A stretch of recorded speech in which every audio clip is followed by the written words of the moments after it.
Welcome back to Genshin. We're doing, Straight above all, it's Coffee's story quest. I'll see how she is. Maybe I'll do like one roll, maybe. Is that Navia over there? Oh, it's been a while. Let's go say hi.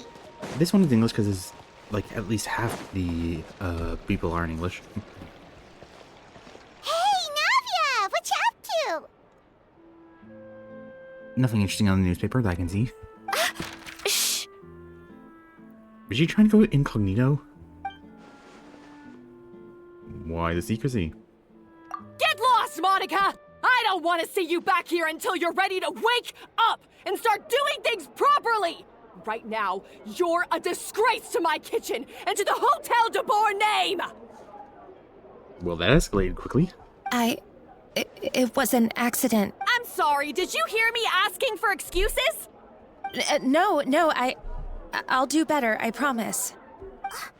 Why is she so aggressive? She won't even listen to what the poor girl has to say. Oh, hey, cut her some slack. You gotta at least hear her out. Paimon, Wait! Huh? Who do you think you are telling me? Wait a sec. Navia? So, you're bringing backup now. Suit yourself! You're still wasting your time! And Paimon foils us again. Savannah, is this how you always treat your staff? My staff is right. I'm the one in charge here now. And last time I checked, the Hotel de Boer doesn't take orders from the Spina di Rosula. Of course. How you run your kitchen is none of our business. But when a member of your staff is so overworked he becomes gravely ill, that most definitely is our business. We're going to stand up for him, whether you like it or not. Overworked? I've said it before and I'll say it again. If Fermon can't handle the job, then tough luck. There are plenty of other capable people I can hire instead. Is this a toxic boss? I've never had an experience one, so I'm only guessing. But Philmont can do the job, he just... Monica, back inside, now! Huh? But you said I shouldn't come back until... Just do as you're told, and not another word out of you! Come on, we have work to do! Wow, what a horrible person. Sorry. Looks like I've dragged you into some drama again. Her name is Savannah. She's the new head chef at Hotel de Boer. Ever since she took the job, she's been enforcing a brutal work regime and putting a huge amount of pressure on her staff. One guy was so overworked, he collapsed from illness. He's been bedridden for days, and he can barely even talk properly. I'm sorry. It's all my fault. I don't deserve to be a chef. At his family's request, the Spina di Rosula is trying to mediate on his behalf. We're not exactly making a ton of progress, as you saw. Savannah is adamant that Vermont's exhaustion and illness have nothing to do with her or how she's been running her kitchen. She's refusing to have any kind of meaningful dialogue with us. Our next thought was to talk to the other chefs at the restaurant and get a better idea of their working conditions. But with Savannah watching them like a hawk, no one has been willing to open up. And that's why I'm here, doing it the old-fashioned way. Camping out, watching, and waiting for an opportunity. So you were waiting for Savannah to leave, and then you were going to approach Monica? Oh, shoot. It all makes sense now. Sorry. Paimon should have thunk before she spoke. Did Paimon ruin everything? Yes. Oh, no, not at all, Paimon. Honestly, the way she was laying into Monica, someone had to step in. I'm sure I would have piped up if you hadn't. And besides, I don't really think I'm built for espionage. Well, I know they have their characters have their outfits, but you could have gone for something subtler. Either way, Savannah's seen you now, so you probably won't get another chance. Yeah, meaning it's gonna be all the more difficult to get the inside scoop now. Oh, I might as well head back to the Fleuve Cendre then. We'll need to come up with a whole new game plan. Paimon will join you, cause this is kinda all Paimon's fault. Then I'll join you too. Guys, it's fine. You don't need to worry about it. That said, if you were planning to visit the Fleuve Cendre anyway, let me take you out for a meal. I'll make sure it's a proper feast. A really famous chef just joined the Spina di Rosula's tavern. Her name is... Sorry to interrupt. I just wanted to apologize for the scene you witnessed just now.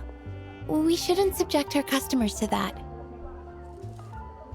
This is a small token from us. It's some candy from Monica. She asked me to make sure it was delivered into your hands. Monica's the one apologizing? Huh. Clearly Savannah is the one who owes an apology. Our head chef has been a little highly strung lately. Sorry for everything. Paimon, don't make things more difficult for her. Thank you for the gift. Alright. Since there's candy, Paimon will drop it. Not the candy. Thank you for understanding.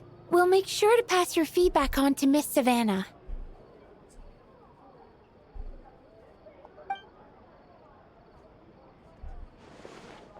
a little highly strung, huh? Looks like with Savannah in the kitchen, even the waiting staff are on edge. Paimon doesn't get it. How did someone like her even become head chef? Well, according to Fermat's family, she hasn't always been like this. But that's a story for another time. Let's try this candy. Ah, yes. Never underestimate Navia's affinity for sweets. Oh, Paimon totally gets it. Come on, dig in! Huh? Hold on, there's something written on the wrapper. Ooh, espionage. Find Escoffier?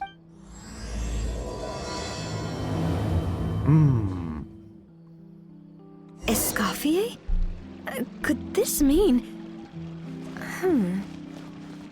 Huh? You know that name, Navia?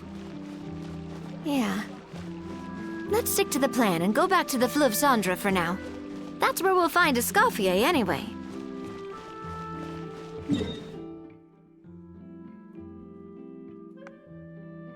No, Fleur Cendre's underground, I forgot. I was being Poisson.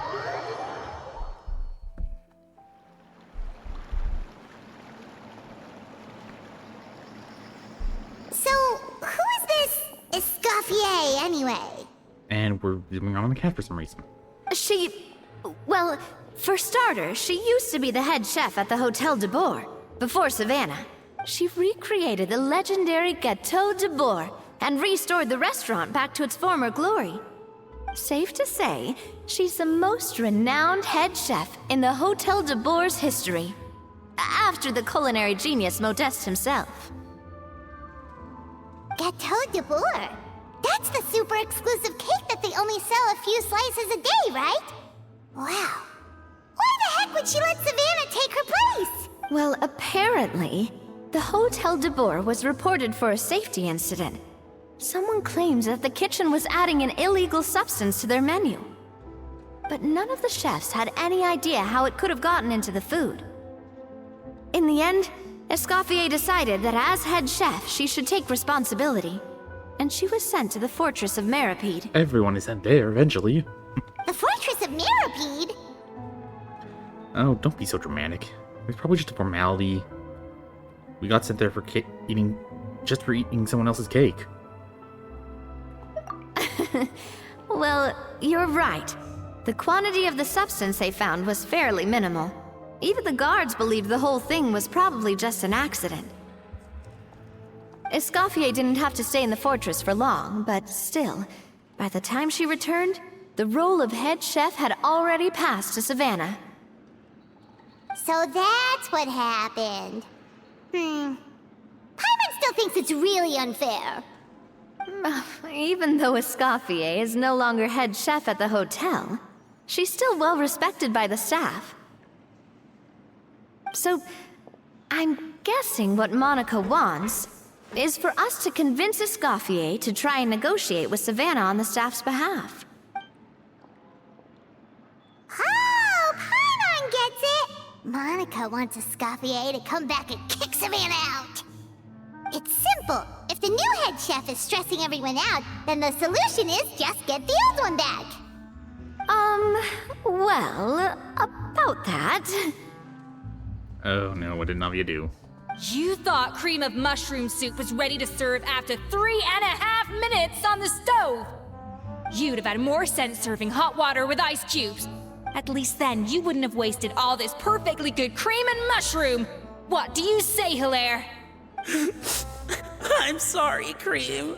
I'm sorry, Mushroom. As you can see, Escoffier is that kind of chef as well. How has Hotel de Board made it this far? I'm at a loss for words. You have to leave it on the heat for long enough to allow those flavors the chance to come out. Don't be fooled by the aroma when the water first starts to boil. Got it? Yes, Chef. Then go back and do it again. The customers are still waiting. Remember where you went wrong and don't repeat the same mistake twice. Yes, Chef. So far, she already seems nicer than Savannah.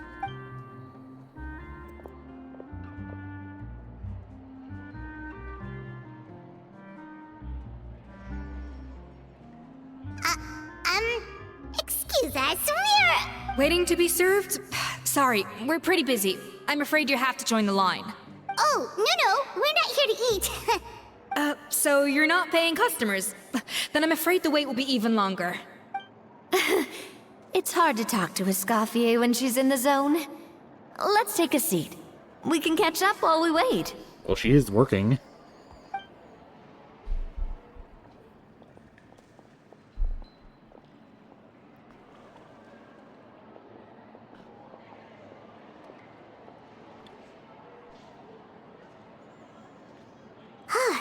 Looks like the rush hour is finally over. Is it always this busy here? These days, yes. I'd say business has tripled since Escoffier joined as temporary head chef. She didn't want to go back to Hotel de Board? Well, in her words, the Hotel de Boer doesn't need her anymore. It doesn't look like she's got any plans to go back. I guess I'll be heading off then. Wait, take these home with you. We can't serve them now, and there's no sense in letting them go to waste. Oh, thank you, Chef. For what? Like I said, I just don't want them going to waste. Oh, and tell Fiamma to get well soon, so you're not running yourself ragged every single shift. Firmont. That's the second time we've heard that name. Who is that again? He's the chef that fell ill from stress. Hilaire is his son. And with Mom stuck at home taking care of Dad, he decided to pick up some work to help pay the bills. Escoffier knows their situation, so she's been making some extra food every day for him to take home. Hey, I heard that, Navia! I've told you before, no one's making extra food. Hilaire is making blunders in the kitchen, and I can't serve his failed dishes, so he might as well take them home. Yeah, failed dishes that just so happen to be nutritionally complete every single time. Suspicious.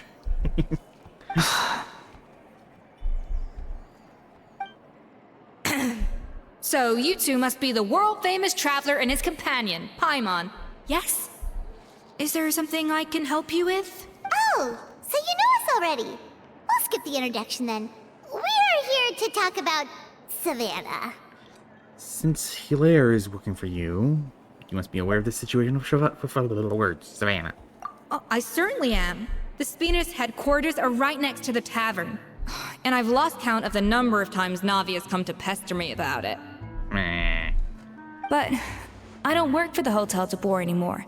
And being ex-head chef doesn't give me the right to interfere with that business. Besides, I'm the one who persuaded Savannah to take the job in the first place. Huh. What? Well, she was a much gentler person back then. A little timid, even. She wasn't at all confident that she was the right fit for the role. That's hard to believe. Are we definitely talking about the same Savannah here? Honestly, I do wonder if she's just emulating me. I mean, I'm not the most pleasant head chef to be around either. At least she's self-aware. Anyway, suffice to say that given the history between us, it'll be tricky for me to tell her she's doing her job wrong without coming across like a huge hypocrite. Fiamar and the others probably think that Savannah gets it all from me. I wouldn't be so sure about that, Escoffier. Look at this note we got from Monica. She mentioned me. Whatever shortcomings you feel you have, it looks like Monica still trusts you. As for the others, well, how can you know what they think unless you ask them? Monica. Plus, it's not like we're asking you to storm in there and raise hell. We're only in the initial phase of our investigation. All we're trying to do is get the other chefs to open up to us. Oh, Monica. Oh, Monica! Escoffier?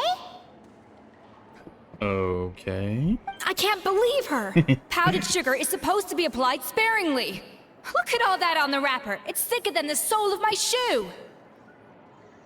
Was that an accent coming out? Unbelievable! I won't stand for this. She has to learn. Come on, we're going. Monica did it deliberately. Wait, so now she's, Power walking. Well, whatever the reason she came up with, at least she's convinced herself to go have a conversation. Let's go catch up to her. We don't want to keep her waiting. The little hidden accent was like Scottish, Irish, British, something around that area. I met many people from those areas, so I can't say for certain. I only hear like the ones you hear on TV, and I have no idea how accurate those are.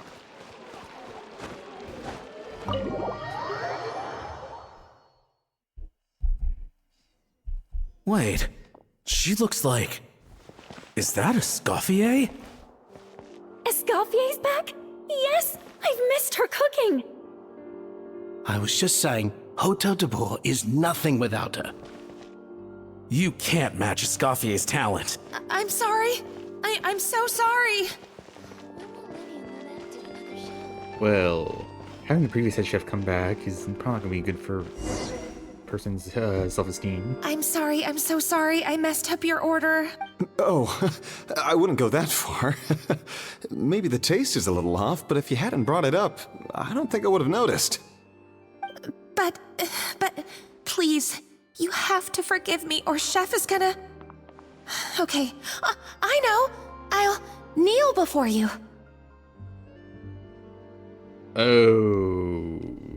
Okay. What the heck?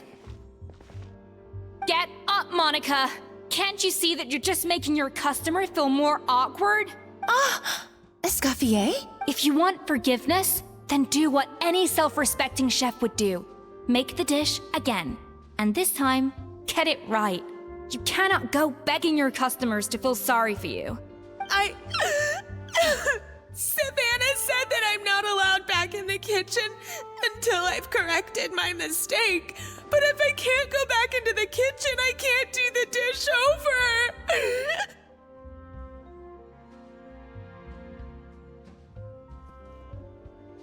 Yeah, I have to re-listen to that. Savannah said that I'm not allowed back in the kitchen until I've corrected my mistake.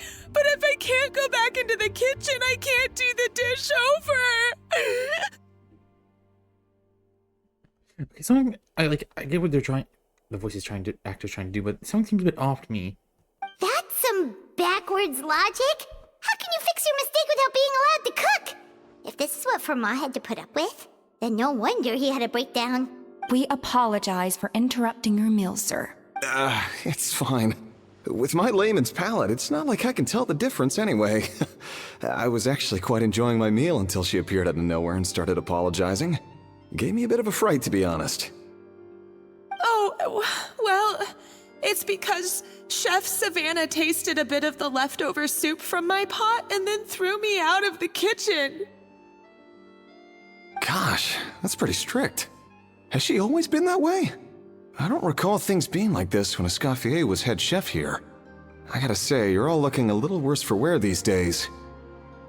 I mean, Escoffier was strict too, but I think the difference is that her criticism was more constructive, so you knew what you did wrong and how to improve, and we all knew that it came from a good place.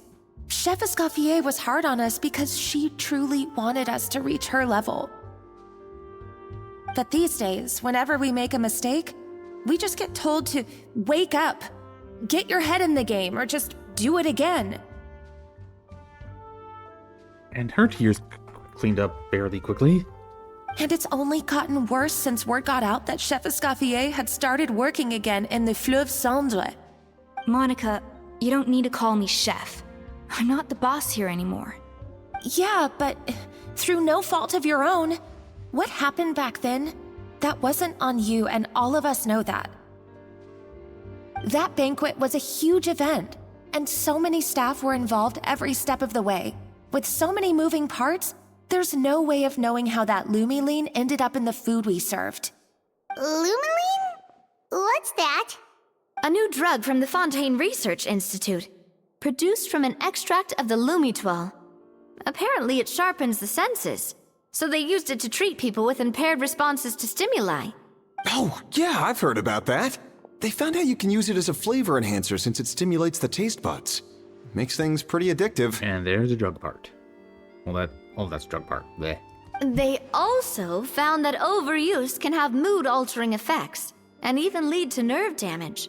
So it quickly ended up on the guard's list of controlled substances. Unfortunately, however, some food products containing the additive had already made it to the market by the time the guards banned it from the restaurant industry. Everyone knows that in all likelihood, someone probably just purchased a batch of contaminated ingredients by mistake. But you took all the blame. We all know why. You just didn't want to see this turn into a place where tensions are constantly running high, because everyone's suspicious of each other all the time. And now look at you, a fry chef in the Fleuve Cendre. What are you trying to say? Sure, the Spina's Tavern is no Hotel de Boer, but come on, it's not that bad, is it? Slightly offended, I guess. Oh, the Fleuve Cendre, you say? Great. That's where I'm dining from now on. Ooh, gonna be accused of stealing customers. Monica, I'm very happy with my current job. And there's no changing the past. We just have to let bygones be bygones. Besides, at the end of the day, I was the head chef, regardless of whose mistake it was. Ultimately, the responsibility lay with me. If only Savannah was half the boss you were. I'm sorry? Do you have a problem with my conduct as head chef? She came in yelling. No, chef. So, you do remember who's boss. Escoffier? I thought you'd left this place for good. What are you doing back here? What happened to you, Savannah? Why are you acting like this? When I turned this place over to you, You made me the head chef and gave up your right to tell me how to do my job. You're not the boss here anymore, so stop acting like you own the place. Whoa. Sounds like someone has a chip on her shoulder. Yeah, maybe we should give them some space? Oh, Savannah! My God, have you grown a temper since I last saw you? Have you put even half the amount of energy into improving your cooking skills, or are you still using the Pluie Lotus as an off-brand markup, thinking no one can tell the difference? That's none of your business! What happened to not storming in and raising hell? Ho ho! I was not expecting to see something this spicy as soon as Escoffier returned. I'm guessing the owner? Huh?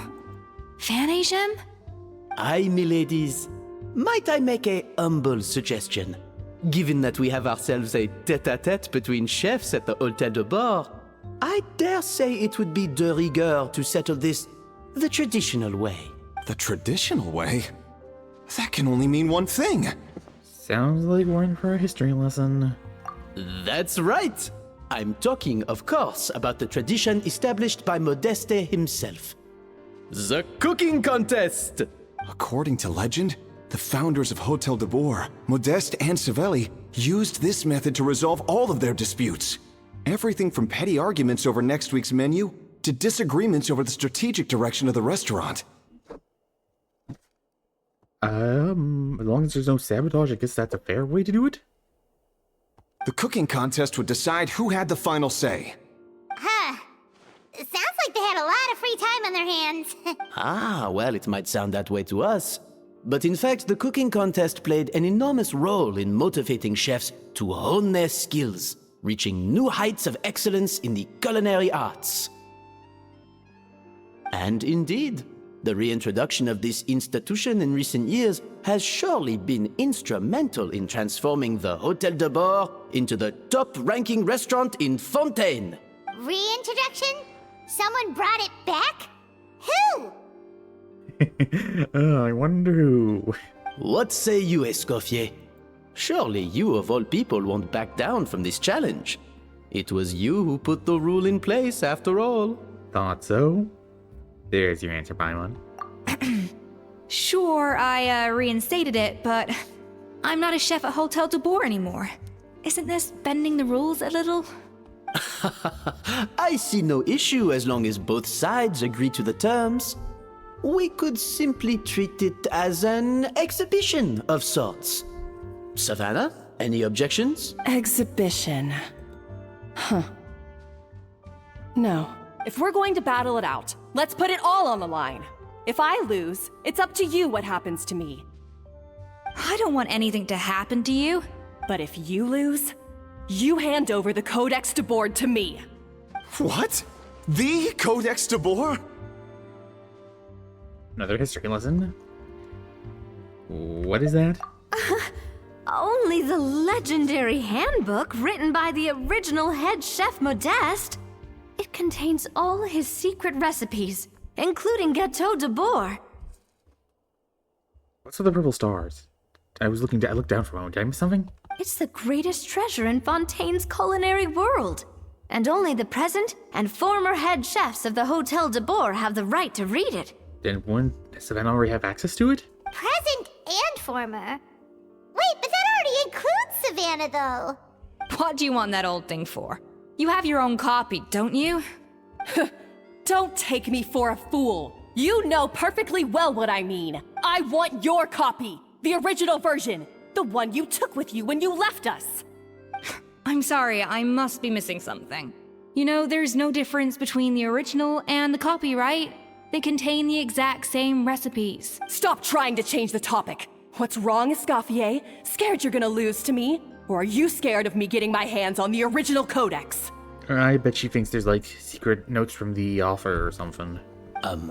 Savannah, you may remember that we gave her the original as a parting gift to thank Escoffier for her years of service.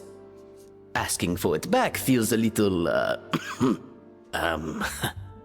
Awkward. Oh, I'm sure it won't be an issue, as long as both sides agree to the terms. Those were your words, weren't they? And as for the contest itself, let's make it a bake-off. Gâteau de Bord, per the recipe in the codex. Well, Escoffier, you against me. Are you in or out? You sound surprisingly confident. Alright then, let's see how much you've actually grown. I hope you surprise me, Savannah.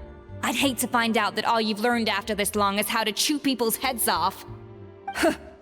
Believe me, I'll show you. Escoffier, are you sure this is a good idea?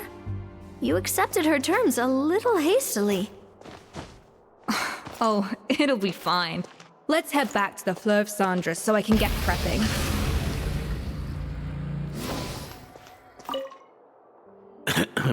I do apologize. This whole ordeal reflects rather poorly on us. Wait, aren't you the boss? Can't you rein Savannah in a little? I'm afraid it's not quite that simple. The Hôtel de Bord runs as more of a partnership, you see. It was founded by two friends, Modeste and Savelli, and it's been that way ever since. So, while I am technically Savannah's boss, it's not really my place to interfere with the business of the kitchen.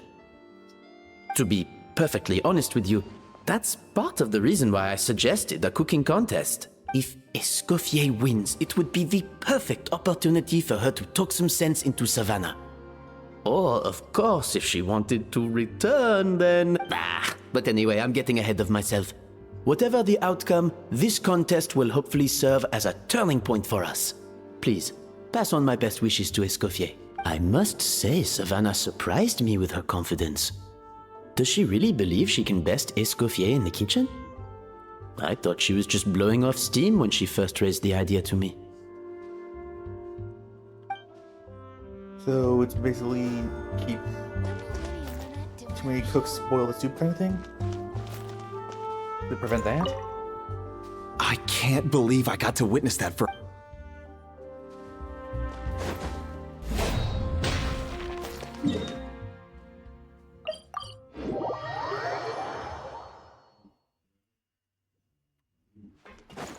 Full throttle!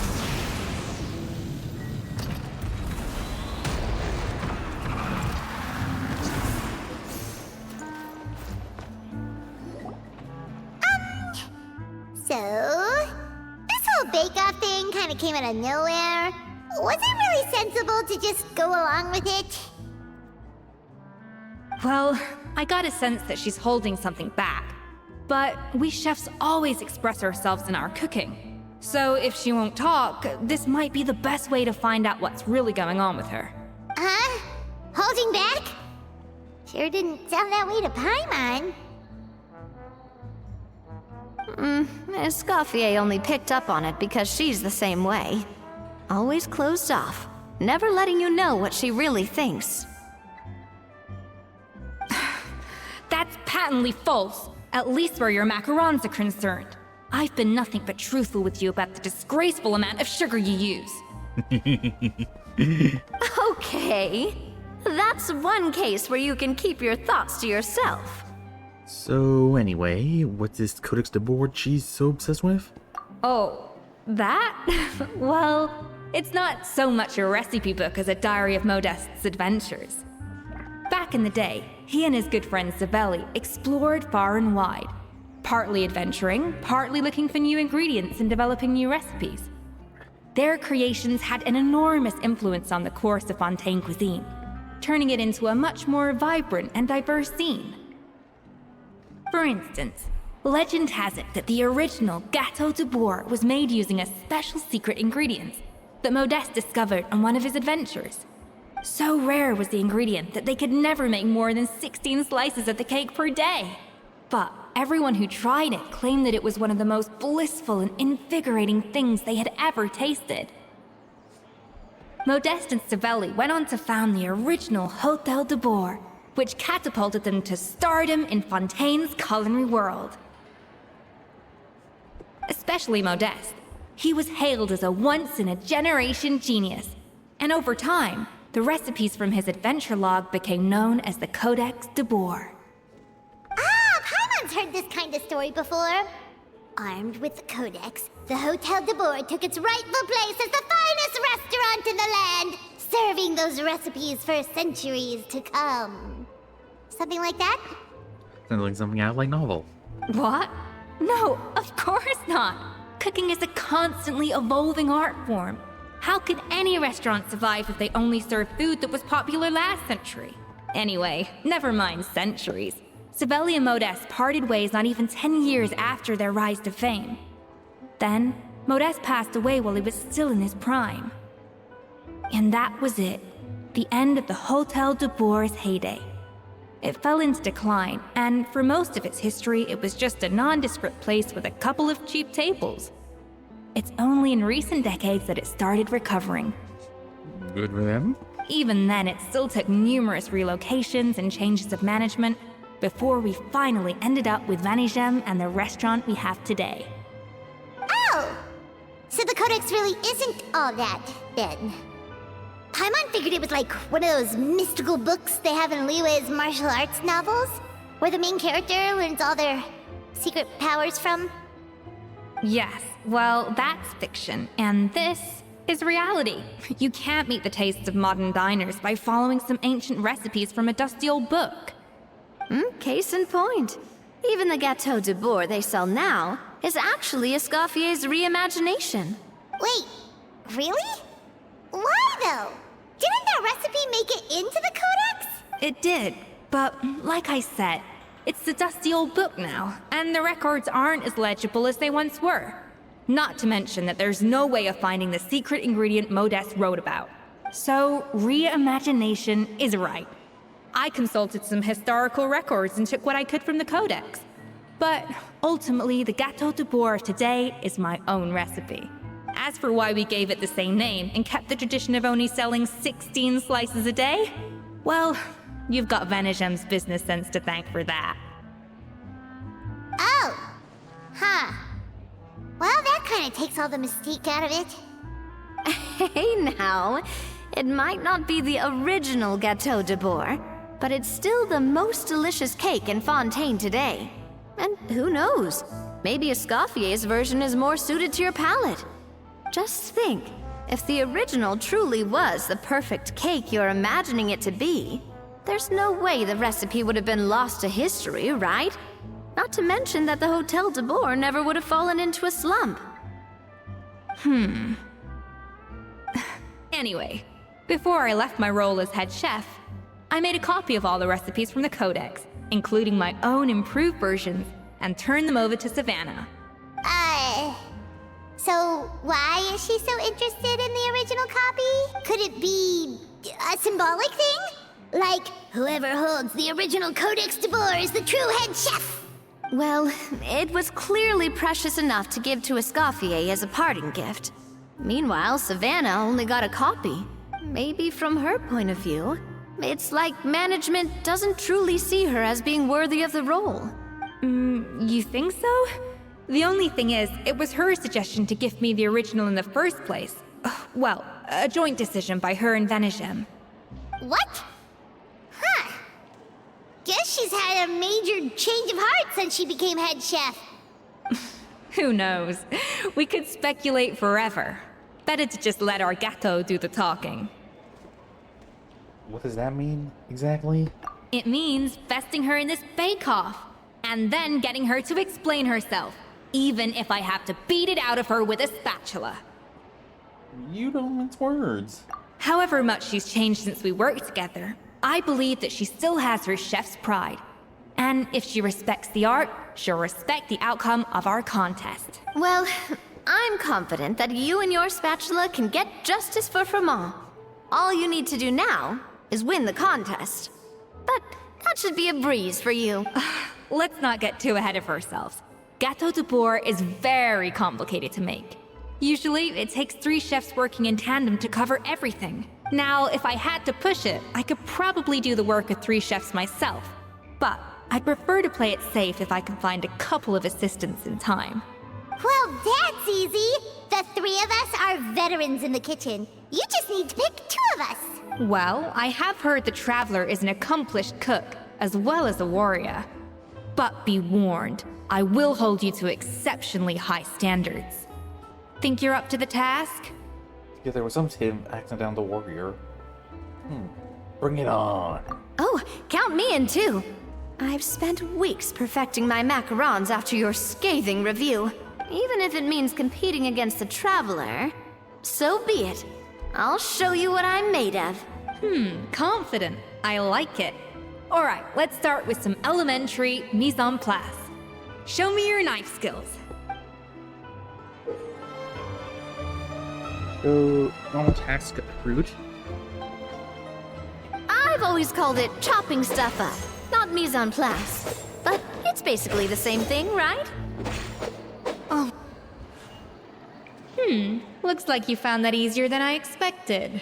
Yeah, thankfully it was pretty straightforward in the end. You made it sound like we'd be carving statues out of fruits or something. Well, brace yourself, because the next step is anything but straightforward. I'll be using this cold press to extract flavor compounds from the ingredients. What's a cold press? A kind of special food processor I got the Fontaine Research Institute to make for me. It uses cold temperature extraction to isolate the essence of cooking ingredients, which can then be used to flavor dishes more precisely.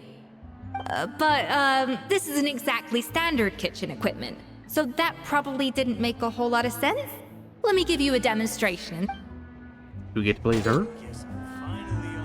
Tap your own skill to accelerate the cold progress and use normal attacks to get to work. Custom-made equipment from the Fontaine Research Institute, huh? That's some pretty high-tech food prep. Paimon's never used anything this weird before. Cool. No, weird.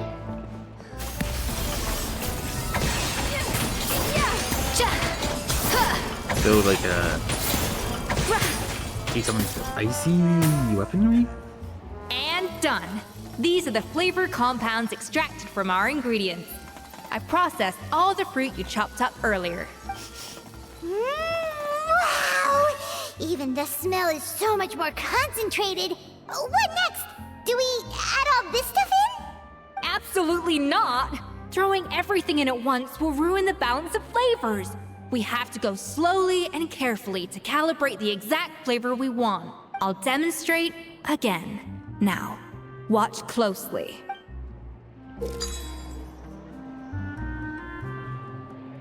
Learn at her feet, master precision cooking.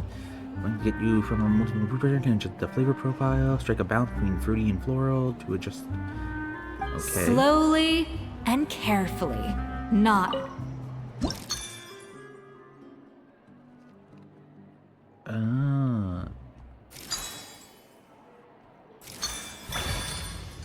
That was easy.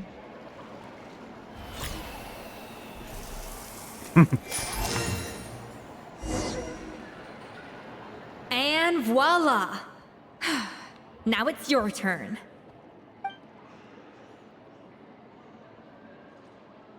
Not terrible. Considering this was everyone's first time blending flavor extracts, it could have been worse. But the Traveler's work was surprisingly good. Are you sure you've never done this before? You got almost perfect results on your first try. I guess I just treated it like an adventurer's puzzle. Oh, well, they do say adventurers are multi-talented folks. Now I've seen it firsthand. Alright, now for the part I've been looking forward to. I want each of you to cook something from the Hotel du Bois' current menu. I'll judge your submissions and give you a final score. Final score? That's right. The true test of your cooking skills is the finished product. It'll be good practice for the contest itself. Now get to it. Do you know what's on the menu? How's it going? Have you picked a dish yet?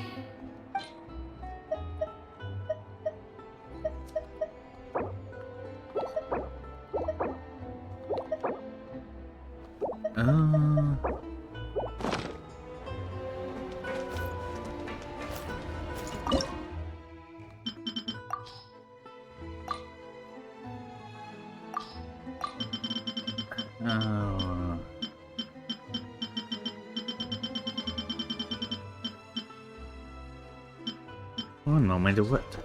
Hotel de Bois menu. I wonder if that's something I can actually look up.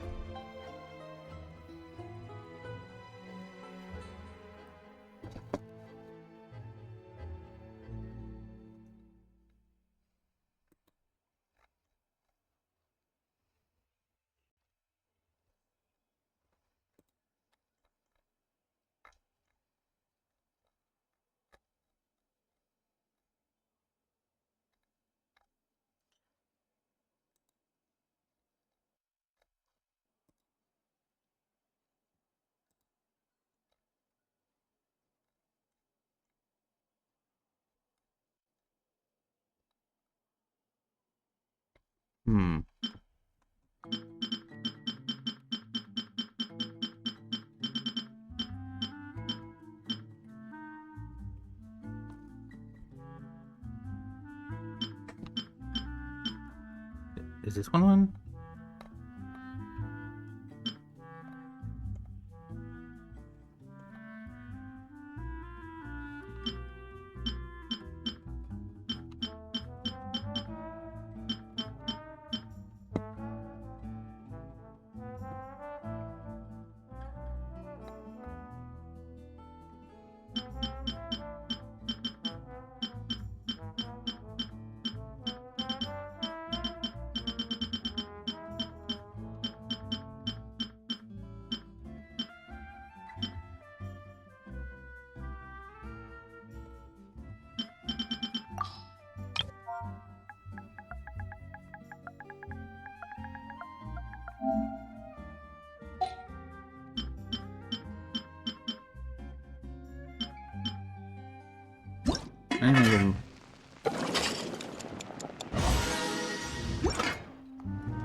How's it going? Have you picked a dish yet?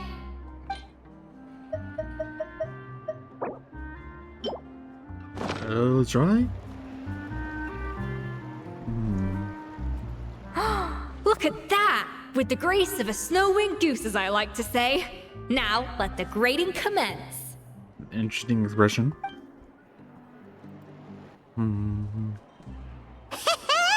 Pretty good, right? Not to brag or anything, but Paimon's a bit of a connoisseur when it comes to la food. 6 points. What? Oh, well, fair enough. Paimon doesn't cook all that often, so as long as it's a pass. Out of 100. That's 6 out of 100.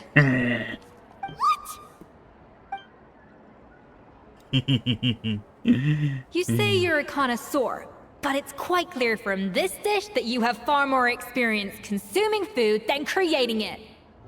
By that logic, I suppose you think listening to Lady Farina on repeat every day would make you an opera singer. Ouch. Aww. Me next. I'll have you know that this batch of macarons has 2 whole tablespoons less sugar than my previous ones. How many tablespoons do you put in? So you went from 12 tablespoons to 10? Well, it's nice to know you actually measured it out. Because it tastes like you just threw in whatever was left in the jar. 6 points. Aww. Yikes. Yeah, she's a harsh judge. Now to the final dish. So, what do you think? This is our last hope. 8 points. Ouch. Too bad. Darn, that's barely higher than what we got. Not exactly. The color is spot on. Beautiful aroma. Excellent presentation. I have to give this one 8 points out of 10. Maybe even 9 points. Ooh, yay. What? How did you pull that off? It's all that practice from cooking for you, Paimon. Don't get me wrong. There's room for improvement. But still, this is clearly the work of an accomplished chef. I can tell that you've put many hours of work into honing your skills in the kitchen. And they don't even show it, of course. I can really taste the grace of the snow-winged goose in this dish. The traveler's journey, with all its trials, tribulations, and setbacks. Not to mention the frustrations of having a picky eater for a partner. Nice blush. Hey, you made that last part up. No way did you taste that. Well, it looks like I lost fair and square. I guess you'll be taking the Traveler as one of your assistants then? But if it takes 3 chefs, that still leaves 1 slot remaining. Maybe Paimon and Navia should keep practicing and see how it goes? Chef Escoffier, Oh, it's Hilaire. What brings you here? I heard the news about the cooking contest. You're doing Gâteau de Bois, right? I was just wondering if you needed any help. Is that voice a bit too deep for a kid? And you think you're up to the task, do you? Oh, no, I know I'm not there yet. It's actually my dad who wanted to help. Well, he doesn't look good. Firma, last I heard, you could barely get out of bed. Chef Escoffier, Navia, Traveler, thank you all so much for everything you're doing for me and my family. I've had enough of sitting around at home while you run yourselves ragged. If you let me, I'd like to help you win this cooking contest. Are you sure you're up to the task, Prune? I could hear the shaking in your voice. Yeah, I was gonna say the same thing. Don't you worry. I'll be fine. I'm feeling much better now. I'm sorry. I know I've been rather useless these past few days, but not anymore. Doubt, very much so. The fact is, I'm a fine chef, despite recent events. I've proven myself in the Hotel de Bourg kitchen, so if anyone's qualified to work under Chef Escoffier, it's me. I think. I hope so. Firma, have you even set foot in a kitchen since leaving Hotel de Bourg? I have not, but I'm fully rested now. I know I can handle it. I'll prove it. Let me whip something up for you right now.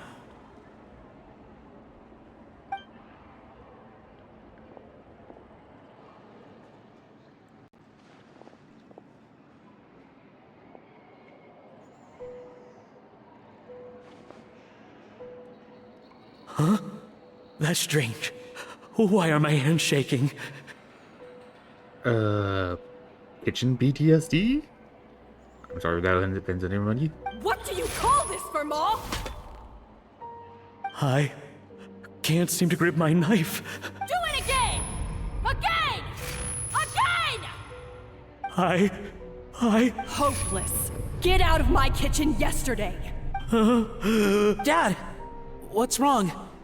I don't understand. I was feeling so much better, and then Will I never be able to work in a kitchen again? Dad, talk to me. What happened? I think the real issue here is not physical exhaustion, but psychological trauma. And where'd you come from? Monica, when did you get here? Even I didn't notice you arrive. Probably because you were all concentrating so hard on your cooking. I didn't want to interrupt your flow. But anyway, Firma, I'm so sorry. If only I'd known how serious your situation was, I would have stood up for you sooner. You have nothing to apologize for, Monica. During those long nights of redoing every order, you were the only person who looked out for me. Oh, come on. All I did was make you some tea. I doubt it was much help. Savannah was so ruthless toward you. I probably should have brought you something stronger. She sounds like the worst. All right, another Savannah horror story. Let's hear it. Would him not being able to hold a knife also mean, like, other than the trauma? Didn't the luminate tile thing have some nerve damage or something? She's been getting harsher and harsher on us ever since she heard about Escoffier's new role in the Fleuve Cendre. Seems like no matter what we make, she'll find something wrong with it. What is this? It looks like a dog's been at it. In the trash now! Then she orders us to redo the dish again and again, but we never know what's going to make her happy. Do it again, do it again, do it again! Every time you remake it, you just get another earful from her. Either straighten yourself out, or get out of my kitchen! So now, it seems like just picking up a kitchen utensil gives me flashbacks of her yelling at me. Oh man, that must be awful. The more I want to get it perfect, the more my hands shake, and the more scared I am of making another mistake. How can you give up so easily, Firma? You weren't a quitter when you were working for me. And even under Savannah, you talk about working late into the night trying to perfect your dishes. That says to me that you still hadn't lost that determination to prove yourself. What changed? I don't know what's come over me. When I think back, I just remember feeling like my heart and my hands were growing heavier and heavier as the shift went on. Each time I had to redo a dish, my heart sank a little further. Maybe Savannah was right. Maybe I am just hopeless at this. Dad. I see. Well, it sounds like there are some deep issues at work here. Ones that won't be resolved by merely seeking compensation. I will win this contest, and after that, I encourage you to approach Savannah and talk this out. Wait one moment. I will win this contest, and after that, I encourage you to approach Savannah and talk this out. Savannah. I will win this contest, and after that, I encourage you to approach Savannah and talk this out. But what if you can't find another assistant in time? Clearly, I'm in no state to help out. You think being one person short will ruin my chances? Let's not forget, I taught you and her everything you know. Even if I had to go it alone, I would present the perfect gâteau. Oh, well, Paimon and Navia will still keep practicing, just in case. And so will I. I don't remember that gesture. Yeah! And if worse comes to worse, we can always get the Spina di Rosula to put out an emergency call for chefs. There's gotta be someone out there, right? Actually, I thought maybe I could help. That's sort of why I'm here. Awkward. What? Why didn't you say so? I was going to, but then... Well, this is the first chance I got. You do this for us? Thank you so much, Monica. All right, fine by me. But aren't you still working for Savannah? Joining the other side seems like a guaranteed way to put your future employment in jeopardy. I know, but it's all right. I've made up my mind. With the way things are, I can't keep working for Savannah much longer anyway. Unless I want to become the next Firma. No offense. I'm done with sucking it up. It's time to try and turn things around. If this cooking contest can get Savannah to see the error of her ways, then I'm sure she'll forgive me for this. I hope you're right. Well, Paimon didn't think we'd be poaching from Savannah's staff to get our third person, but there you go. Anyway, Monica's a professional chef, so nothing could possibly go wrong now. And Paimon jinxes it. Great! Then it's settled. And to congratulate you all on making the team, I propose a Spina-sponsored meal to celebrate. Spina-sponsored? Wait, you mean I'm cooking? Well, I promised the traveler a feast in the Fleuve Cendre. And I know how much you've been looking forward to it. Passing the buck. Feast, feast, feast! I can help cook. It'll be good practice for this contest. All right, if you insist. Then prepare for some of the finest food of your lives. So, what is she any? Wait, because she has a tail. That is actual tail.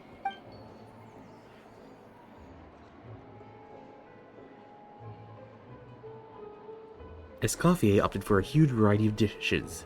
Thankfully, both of us are skilled enough that, even though it was our first time working together, we had a great rapport. That's not a bad idea, actually. Wait, hold on. You need to finesse that further. She dished out plenty of praise and taught me an awful lot too. The time seemed to fly by. That was a dream come true. Paimon never knew Fontanian cuisine could be this good. So, this is what Chef Escoffier is truly capable of.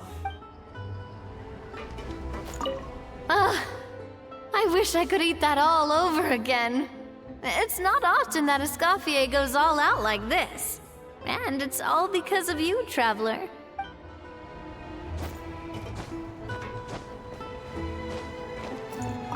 Wow. I don't know if I'll ever be able to cook as good as that. I'm standing in the food.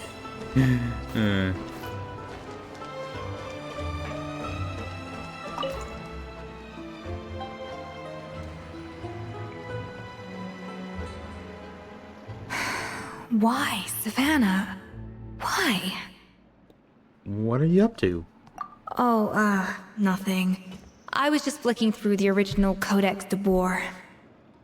I wanted to see if there was anything I'm missing. Something I hadn't noticed before. That might explain why Savannah's so desperate to get her hands on it. But I can't find anything. It's just some hastily scribbled recipes in between diary entries from Modeste's adventuring phase. And most of it's not even legible anymore. The copy I gave her not only has all the recipes in full, but even includes my own private tips and notes from years of experience. Surely that's infinitely more useful than this old thing. For her, it's probably not about how useful it is, and more an issue of head chef's pride. Yeah, maybe. Still, it's just hard for me to imagine that the Savannah I knew would go to all this effort just to make a point. Were you two friends? We were. At least I always thought we were. She was a little shy, but meticulous with everything and everyone she dealt with. She made a few mistakes here and there, but she was quick to correct them whenever they were pointed out. And she was always striving to improve as a chef. Those qualities are why I recommended her to replace me as head chef. I never imagined for 1 second that she'd cause Fiamma and the other staff so much grief. It sounds like you feel partly responsible? Well, I mean to an extent, of course. I pushed hard for her to get the role. And the idea that she turned out like this because of me is difficult to come to terms with. I wonder if this is how Modeste felt back when he was writing the Codex. Speaking of Modeste, didn't he have a falling out with someone as well? Yes, with his good friend and co-founder of the Hotel de Boer, Savelli.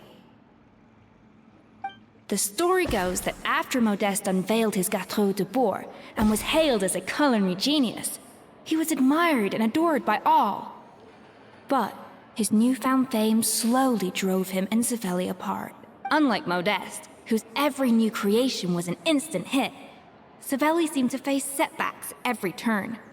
Doors that would swing wide open for Modeste would shut in Savelli's face. And with Modeste being whisked off to all manner of functions by his celebrity friends, he had less and less time to discuss the culinary arts with Savelli. People started gossiping about Savelli, and their relationship between the two gradually soured. So what exactly happened to them, ultimately? Everything came to an abrupt end when Modeste, still in the prime of his life and still hailed as a genius, suddenly died from an acute illness. And that was it. They neither had a decisive split, nor got the chance to properly reconcile. Their story just came to an end. Quite anticlimactic.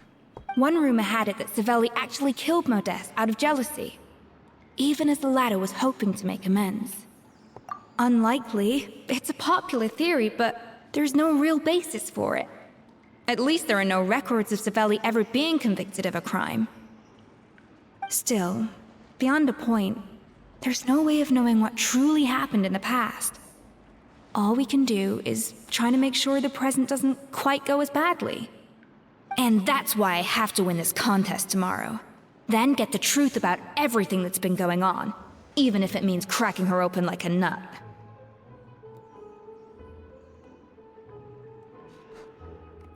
With you on the team, there's no way we can lose.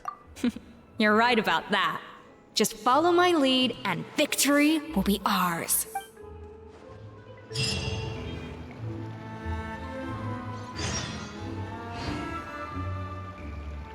Wait until the following day. Let's hope that Savannah isn't all sizzle and no steak. After all the work we put in, it would kind of be a shame if tomorrow was a complete cakewalk.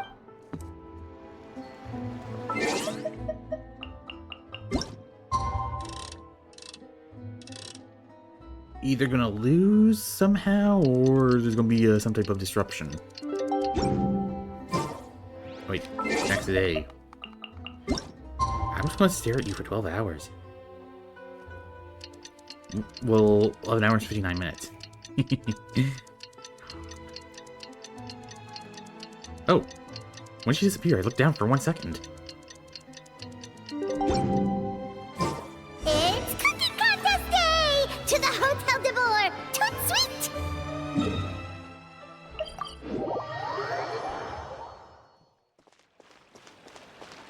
you hear the news? Escoffier's coming back for a cooking contest. Wait, seriously? Escoffier in a cooking contest? Now that I've got to see. I don't get it. Why would anyone in their right mind challenge her to a cooking contest?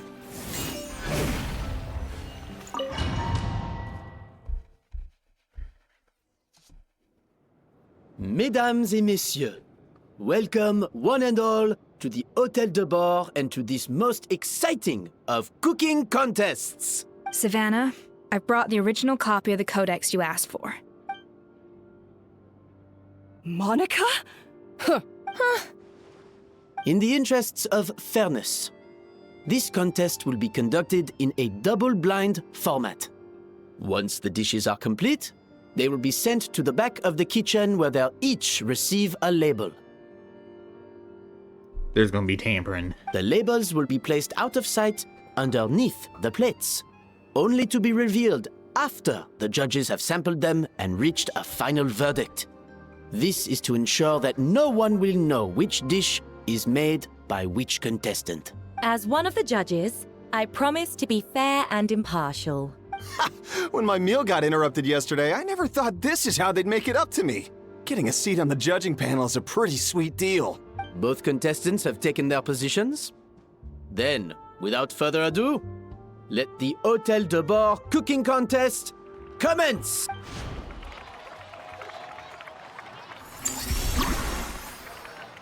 Please check by using a minimum amount of flavoring to achieve a balanced flavor.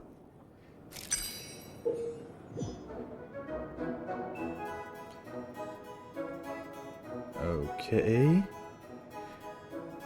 Flavoring from the cutting board in the cold press. Monica, Traveler, it's go time. Let's do this. Alphonse, Gaspard, get to work. Do not disappoint me.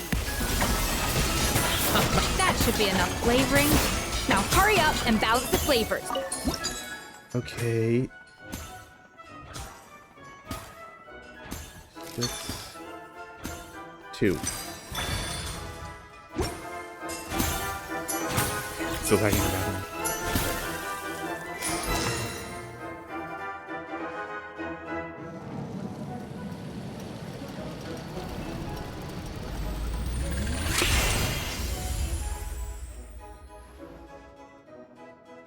Come on, Escoffier! Come on, Traveler!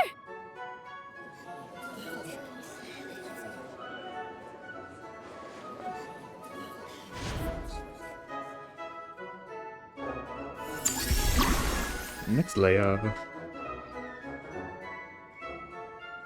Okay, now. The same thing. Yeah.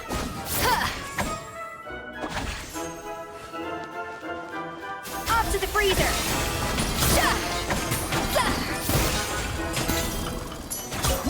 Balance flavors.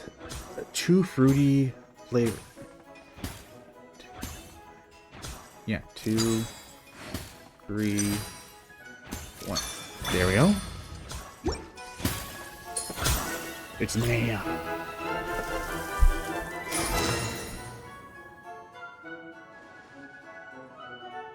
So, what do you think?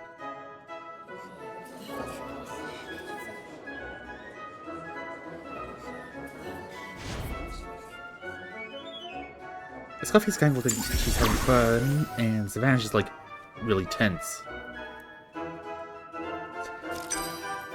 Oh.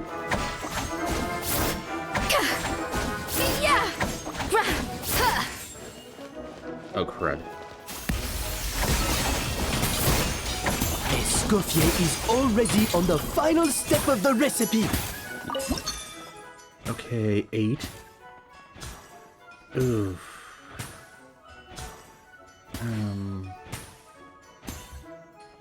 That'd be 10.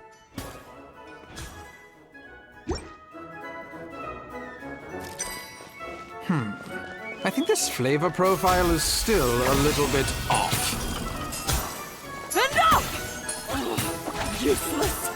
Both of you! Make like an egg and...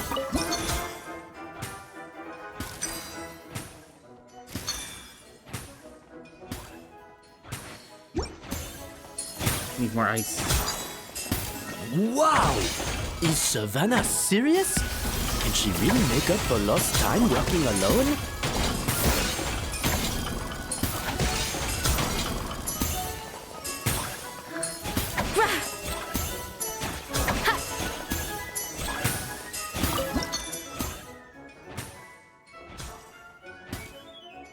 Okay.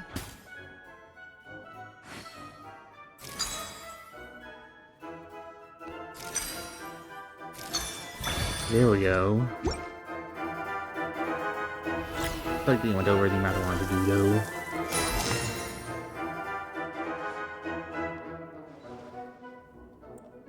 You can't match Escoffier's talent.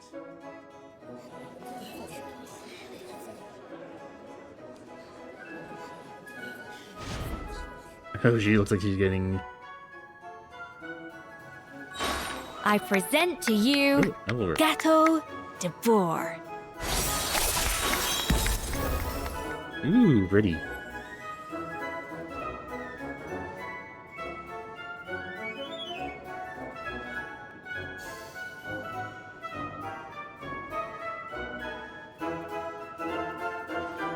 That was perfect! We were like a flock of snowing geese, completely in sync, working gracefully and elegantly together. Great work, team.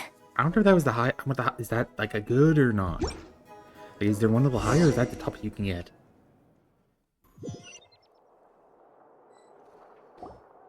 Time's up! Contestants, please take your dishes to the back.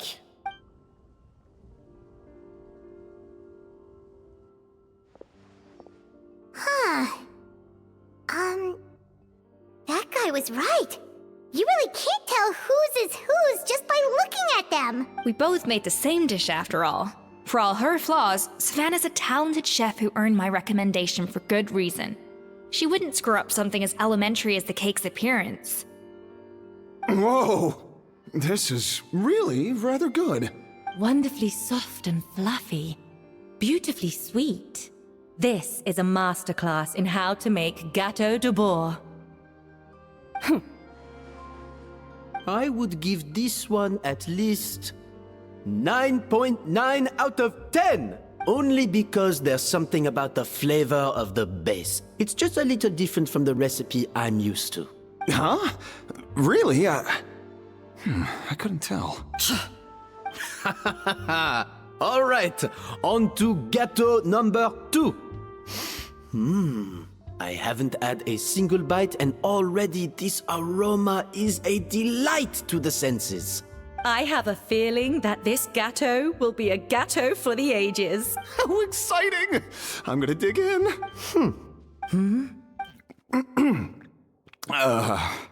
I think maybe someone got a little carried away when they were adding the sugar. Not just the sugar, it's the flavors too. This is all over the place. Who made this? It appears the decision is unanimous. This gâteau is far below the standard we would expect. Whew! And Paimon thought this might actually be close. Turns out she can't bake to save her life. Maybe because of poor teamwork? She spent half the time just berating her staff. Something's not right here. Savannah may not be perfect, but no way is she this sloppy. I can now declare that the creator of the first gâteau has won this cooking contest. Now, all that remains is to turn the plate over and reveal the chef's name underneath. The names were switched or something. What? It's... Savannah? No! That's in... Hey, Savannah! You cheated, didn't you? You cheater! What did you do? Oh, you swapped the plates, didn't you? Well, someone's a sore loser. These cakes went from the oven to the judge's table without me ever laying a finger on them. And everyone here can attest to that. It was Van Gem's staff who labeled them in the kitchen. If you're looking to accuse someone, why don't you start with them? Isn't it more likely that Escoffier's lost her edge? Oh, or maybe her assistants let the team down. Judges, we demand a rematch. That's enough! What's done is done. Did Monica sabotage? As head chef, or rather as team lead, I take responsibility for the dish I served. Whatever went wrong and however it happened, I should have spotted it. Savannah, I didn't think you'd stoop this low just to beat me in a bake-off. What happened to your chef's pride? I don't know what you're talking about. If you want the Codex to... Scofier, But you must promise me that you'll apologize to Firma and compensate him for everything you put him through. It's a little late to be negotiating terms. The contest is over and I won. That means you owe me the Codex, and I owe you nothing. Look, Savannah, you may have fooled everyone else, but can you really fool yourself? What I'm offering is to accept defeat without looking to expose what you've done. But only on the condition that you promise to stop putting so much pressure on your staff. Fine. I'll treat this as your final handover of duties from one head chef to the next. So, will that be all, ex-head chef? Or is there any other unfinished business you'd like to leave in my hands? I didn't mean that to be a scolding from your former boss. Just a word of advice from a fellow chef and a friend. But I don't know if you're even open to input from other people anymore. I know what I'm doing. I don't need your advice. All right, fine. I'm glad to hear. That's basically spelling out that she cheated. Escoffier! The Codex de Boer. Scofier, how could you let her get away with this? Yeah! The Codex is a souvenir of your time here! Doesn't that mean anything to you? It's all right. It was just a bake-off, not the end of the world. I'm already over it. Besides, it's not all bad. She agreed to compensate Firma. That's mission accomplished for the Spina. Honestly, if I'd have known that giving her the Codex would solve everything, I'd have just done that in the first place. I mean, why bother with the whole cooking contest? It's such a waste of time and energy. Her accent seemed to be coming a bit more there. But Escoffier, privately, I'm sure she's devastated. But what's done is done. She's gonna come angry because she didn't find what she looked for. No! This doesn't make any sense! Huh? That's it? No secrets, no nothing? I don't believe it! This can't be happening. Oh, Chef Savannah! Savannah?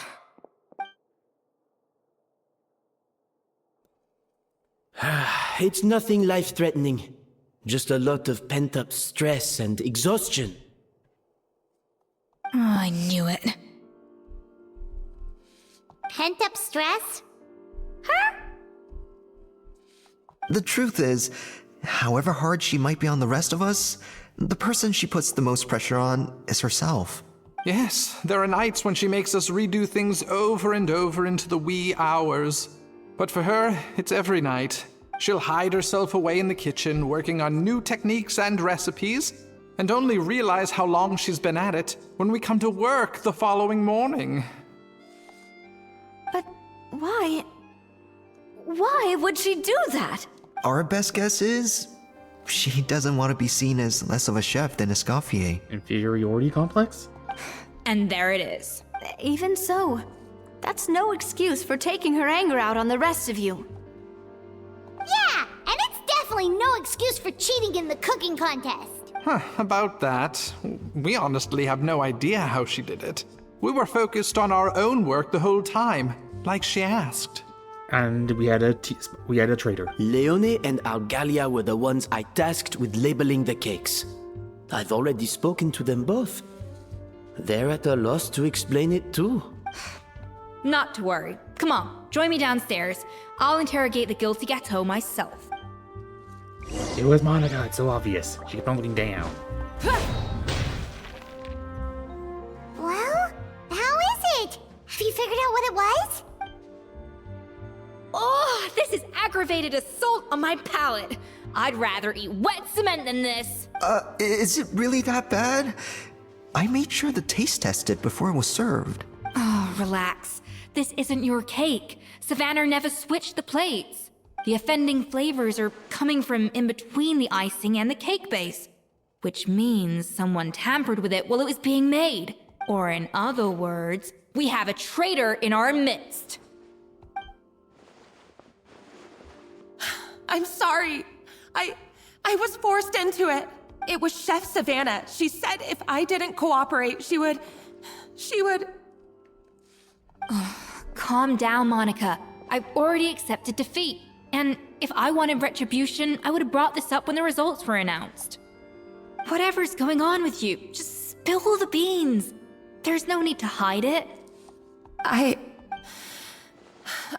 was the one who caused the food safety incident that one time. Food safety? Wait, you mean the Lumaline incident? So you procured the contaminated ingredients?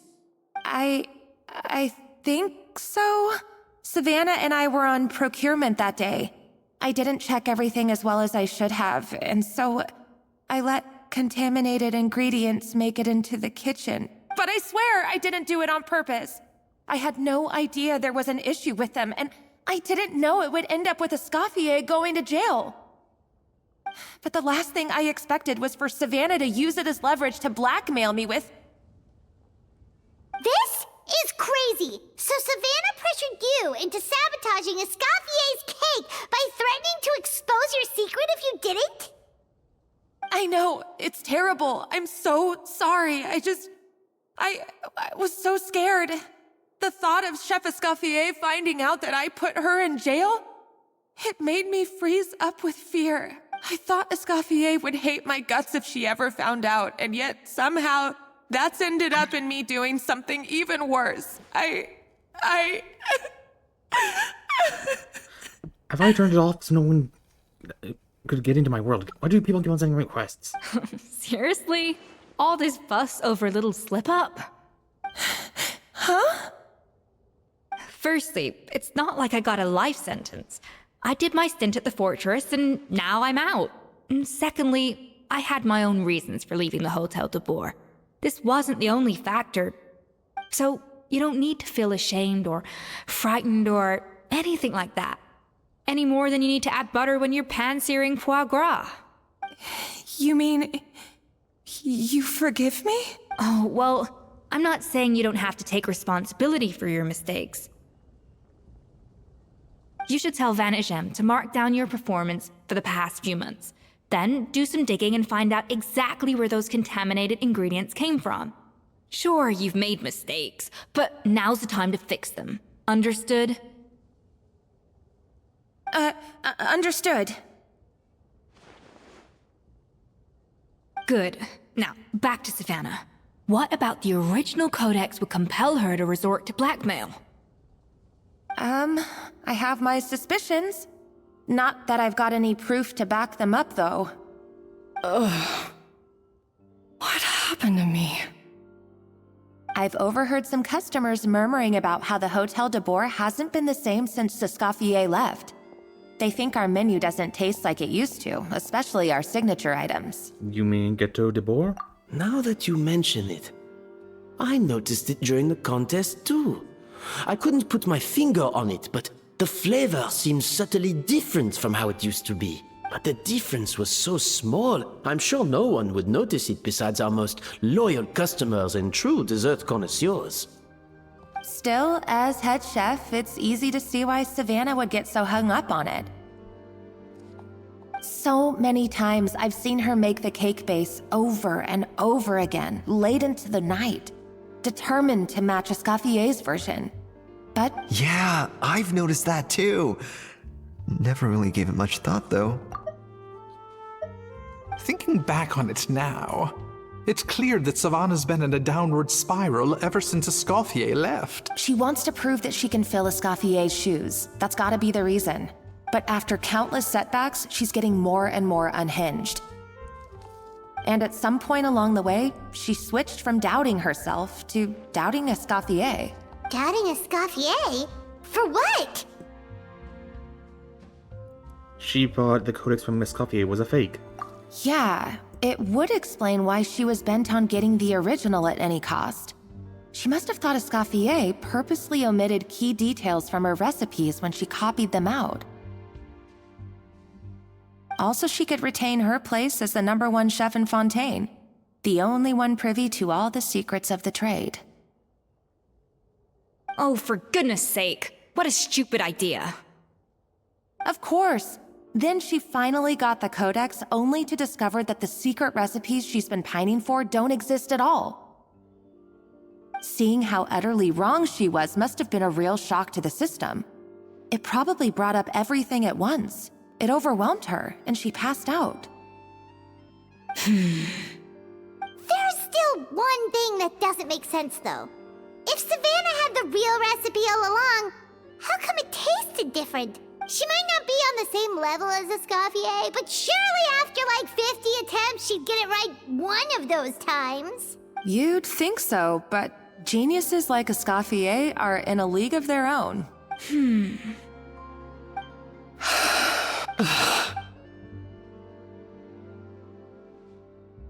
New head chef, you say?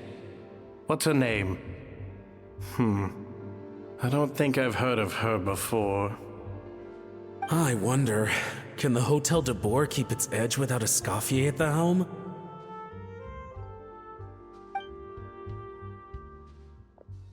This tastes different from last time. Is it undercooked or something?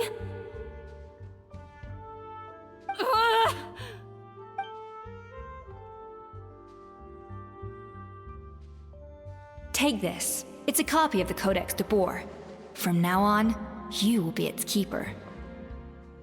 Don't listen to the doubters. If I say you can do it, then you can do it. Even if you don't believe in yourself, at least believe in me. Hey, did you hear me? Once I'm gone, the restaurant is all yours.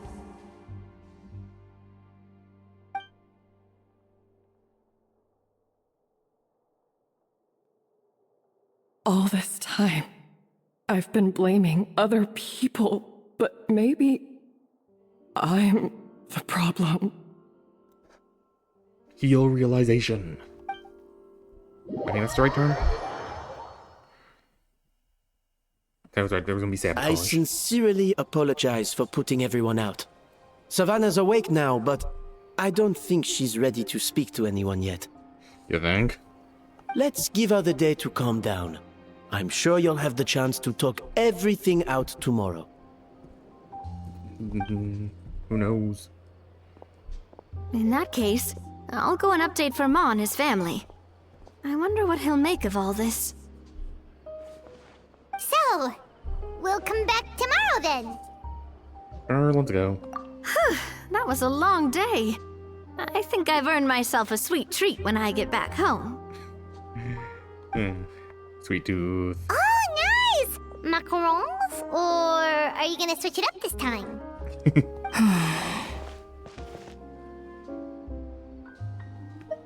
What is it, Escoffier? Traveler, how much do you know about the snow-winged goose? Nothing. Not a whole lot. Every year, they migrate long distances in search of a suitable home. There's always one goose at the front whose job is to lead the flock. Fontaine poets often use the image of that goose to explore the ideas about leadership and genius. They usually imagine someone who's a cut above the rest, a model of perfection. But what those poets don't know is that during a migration, the lead goose is always changing. Dun dun dun. No idea why I did that. Once the lead goose shows signs of fatigue, it retreats to the back of the flock and allows another goose to take its place. So the truth is that leadership, with all the responsibilities and pressures that come with it, it's something that everyone takes turns at. But we humans completely miss that fact when we project our own ideas about social hierarchies onto them. Is this about you and Savannah? I guess what I'm saying is, I don't buy into this notion that there's some sort of gulf between normal and genius. Cooking is a science, not magic. Given the same ingredients, same recipe, and same environment, I see no reason why two different people shouldn't be able to create the exact same dish. Of course, some people have a more sensitive palate than others, and some people are just born bolder or more conscientious. But these are all variables that can be accounted for with time and practice. I'd have no reason to expect so much from others if I believed that perfection can only come from the hands of a genius. The only reason I hold people to high standards is because, well, I believe they're capable of greatness. I don't know if you're right, but I believe that's a great thing to believe in. Okay, I've made up my mind. I'm gonna get to the bottom of why Savannah failed. And come tomorrow, I'll give her the scolding of her life, pointing out all the mistakes she's made along the way. Then she'll finally see the error of her ways.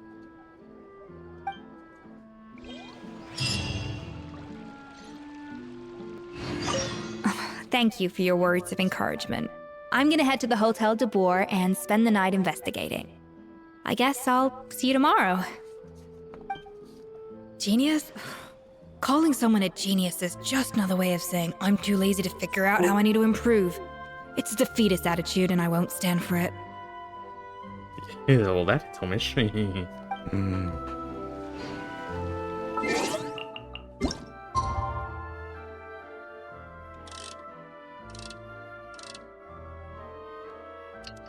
Immediately disappears. Ninja.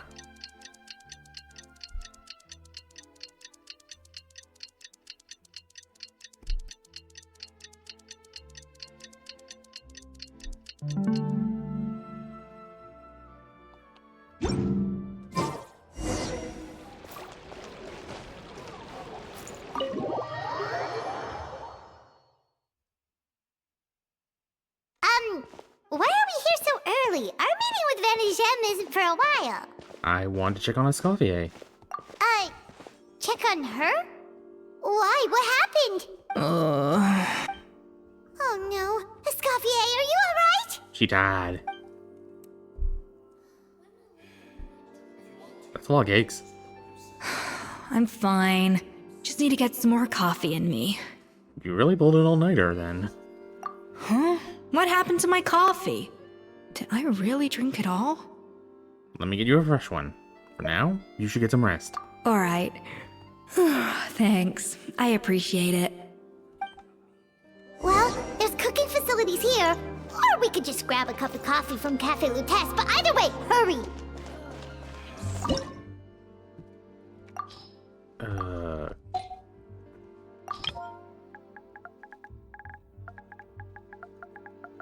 Coffee?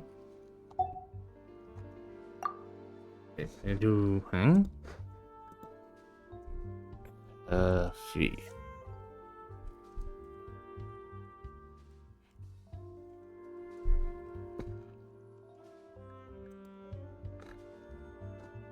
What would I be? Oh, coffee beans.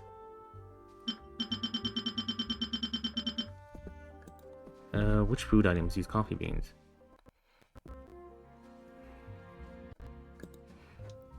I don't have that recipe.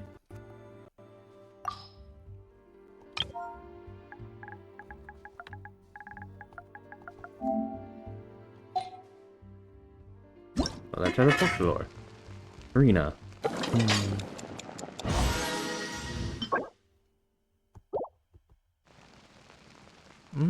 That's on drink though.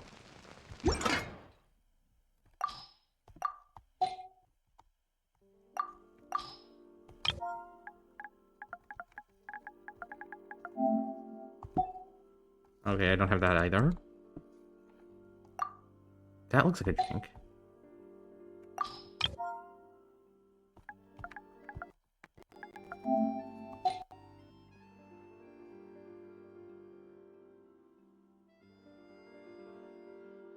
Nope, I guess we're going with the... Coffee. Oh.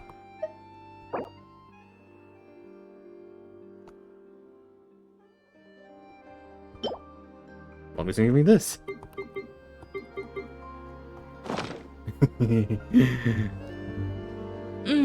Strong, bitter coffee beans, transformed through expert brewing and balanced perfectly with rich, creamy steamed milk. Wonderful. so much better now. Thank you so much, Traveler and Paimon. Glad to hear it, but make sure to catch up in your sleep when you get the chance. How goes the investigation? I think I figured out where the problem lies. Honestly, it's ridiculous. I don't know whether to laugh or cry. Wait, what investigation? What are you guys talking about? Just go to sleep, Paimon. I'll save it for when everyone else gets here. It's so stupidly small. I can't believe it's caused so much drama. And yet, look at this kitchen. Seems like you had your own share of failed experiments last night. Yes, except my failures were stepping stones to success. Escoffier, have you seen Savannah? Huh? No, not since yesterday. Why? What's wrong? She's run away. After seeing her home yesterday, we were all a little concerned about how she was doing. So, I dropped by her place early this morning to check on her. Only to find an empty house with the doors wide open. I left Alphonse and the others to keep watch at her home, while I checked the Hôtel de Bord. I'm worried something bad might have happened. If she's not here, then where could she be? Boss, Alphonse? You're supposed to be keeping watch at Savannah's house. We were, but then, just after you left, we found this stuff in her house. Oh, looks like a map with a bunch of random places circled. Wait a second. This feels familiar. I'm sure these places are all connected somehow. Of course! From the Codex! They're all places that Modeste explored on his adventures. Modeste? Founder of the Hôtel de Bord? Yeah, but I don't understand. The adventure logs in the Codex are too fragmented to be of any use. How come this map shows all the missing details? The Codex de Bord? Then, this place marked in red out at sea.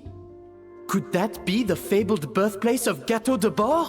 Seriously? So now she's set her sights on finding the original recipe and beating Escoffier that way? Geez, Savannah. Anything to overcome a Gâteau plateau, huh? Ugh, idiot! Does she have a death wish? Those ruins are thousands of years old. Hold on. There's more. Besides the map, we also found these letters.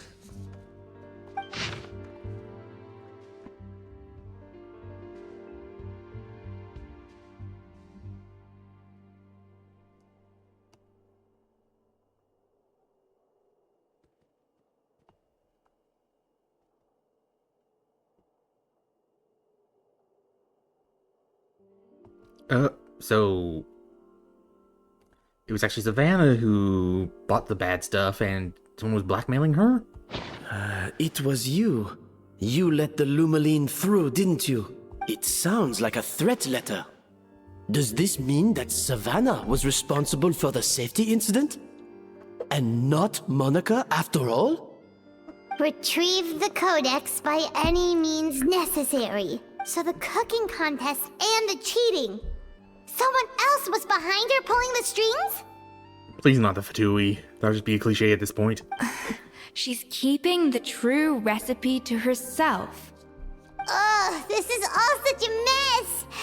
Paimon needs a second to process this. First, we thought that Savannah forced Monica to cheat in the cooking contest. But now, it turns out that someone else forced Savannah to force Monica to cheat? So, did Savannah blackmail Monica? Or is it the other way around? Meanwhile, somewhere deep beneath the sea. You're finally here. Of course.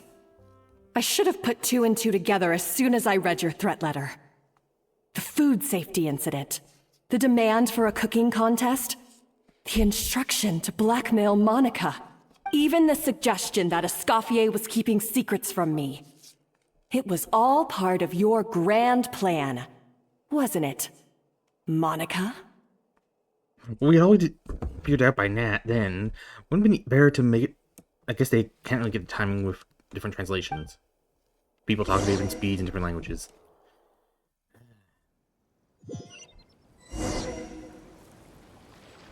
We should be getting close to the spot marked on the map. Of all the stupid things she's done, this really takes the cake. The moment we find her, I'm gonna curse the living daylights out of her.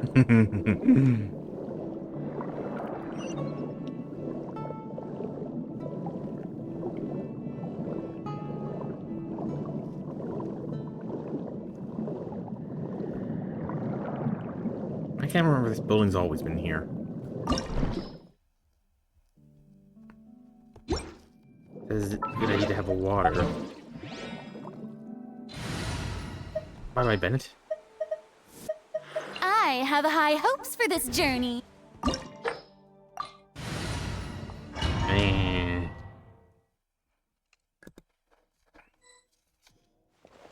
Yeah. So, like, is it actually a tail, or is it, like, an equipment? Because, like, it looks like it's coming out of this little thing on her back. Yeah.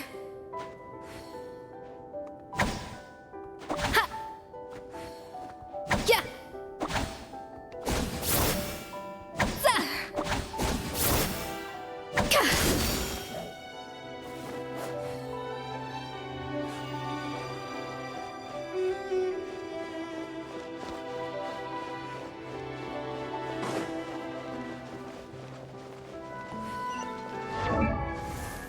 Attributes, weapons. Field type. So she's support? Or some DPS?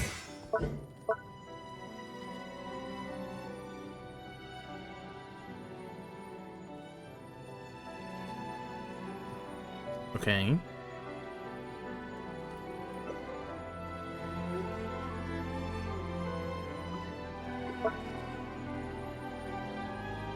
Deals AoE, Hydra, Cryo, and restores HP to all party members based on their attack. And this just does cryo damage while off screen. Oh, field. Where are we?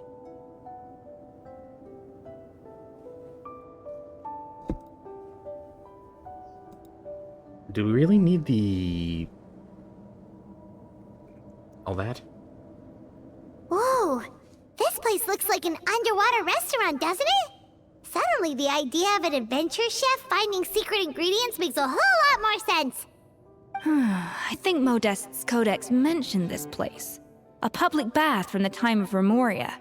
So yeah, definitely the kind of place that would have served food and drinks. Huh? Some blubber beasts have come to join the party? How did they get here? Underwater tunnels? Uh-oh, run! Aw, they ran off! Guess they're not used to seeing humans. Let's head further in. That could be easier said than done. Something's blocking the entrance. Well, did Modeste mention it in his adventure logs by any chance? They must have gotten through somehow. Good point. Yes, that's right. It's coming back to me now. We prepared a banquet for our shy little guests, and as the food flowed away on the current, they broke into a joyous chorus, and the path opened to us. We have to feed the blubber beasts? With what? There's nothing here besides rocks, romaritime flowers, and lumitoil. See, this is why you should always bring snacks. You never know when you're gonna need them. Now we have to head all the way back to shore and grab some. There is no time for that. Romaritime flowers and lumitoil will have to do. They may not look appetizing to us, but who knows? They could be blubber beast delicacies. Wait, we're seriously gonna try this? Cooking time? Yeah! Sha! Sha! A dash of frosting! Sa! Ha! Yeah! Okay. Need more purple for...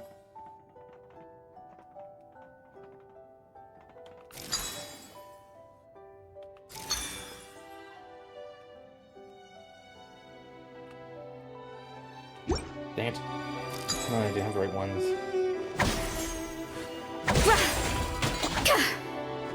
Ha! freezer!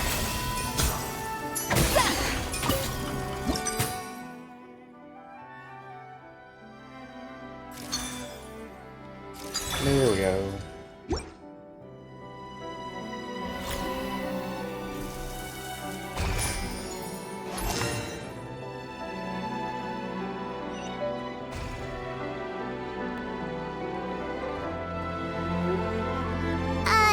Blubber beasts or not, are we sure this stuff is edible? Trust me, they'll love it. More pertinently, how do we actually feed it to them? Oh, good question. If we try to put them in the pool, we'll probably just scare them off again, and who knows how long they'll be gone. Yes, we can't afford to wait for them to double back. Oh, what was it that Modeste said again? Something about the food flowing away on the current.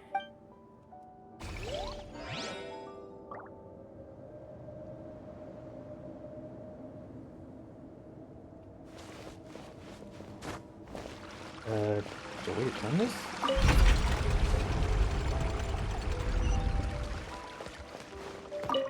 There.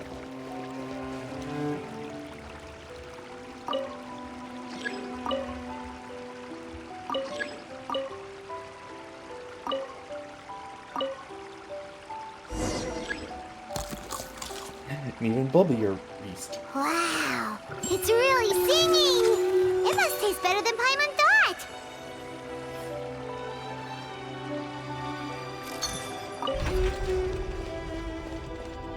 Oh, I can make it again.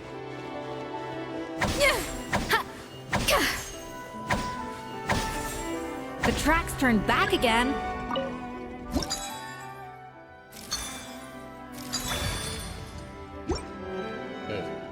Something we could skip that, but this little cutscene.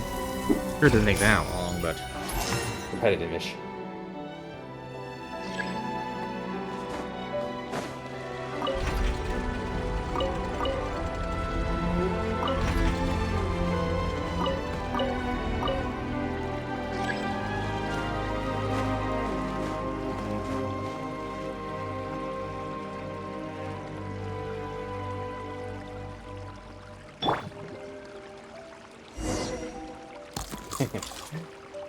Thank you, Burp.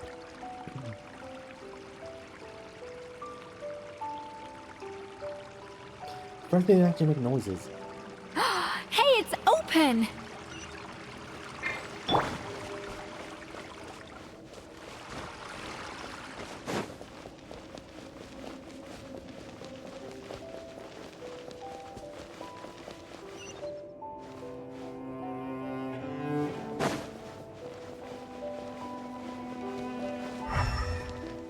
Oh, chest. Bring it! That would have been annoying if I missed that.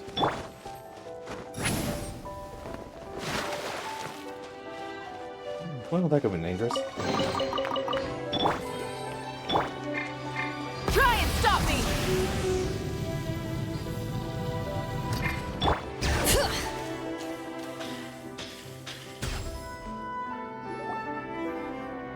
Some time ago, in the past.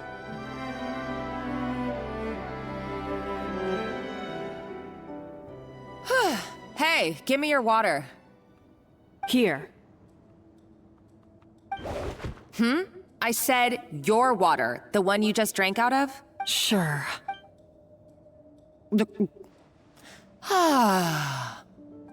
All those years slaving away under Escoffier, and then you. Today, it's finally paying off. Not only have I found the ruin that Savelli kept hidden, but I also get to boss you around like my little lapdog. Hey, go scout ahead for me. If we need to do any more blast tunneling, I want to know where to lay the explosives. Did you not hear me? Get going. Why don't you do it yourself? Oh, when did you learn to fight back? You're always so compliant when I give you instructions by letter. That's because you threatened to expose me for the Lumiline incident. I swear, if I'd known what you were planning, I'd never have. Ha! Don't be so self-righteous. Admit it, you've always been jealous of Escoffier. That's why you lapped up everything I told you. You were terrified of her finding out about your part in the Lumiline incident, and you resented the way her reputation hung over you. So you jumped at the chance to convince yourself that she was the villain. That she deliberately hid her secret recipes from you just to hold you back. It was the only excuse you needed to justify getting back at her. First, idolization, then jealousy, suspicion, and self-deception. That's what this comes down to. It was the same story with Savelli and my ancestor. Of course, she's related to the other guy. He offered Modeste his friendship, only to murder him out of vanity. He promised to explore the world with him, only to later destroy all records of their adventures. It's a miracle I even found this place. You have no idea the countless hours I spent piecing it all together. So you see, you're no better than Savelli. If you can't beat him, betray him, right? I am no Savelli, nor will I ever be. Oh, put a lid on it.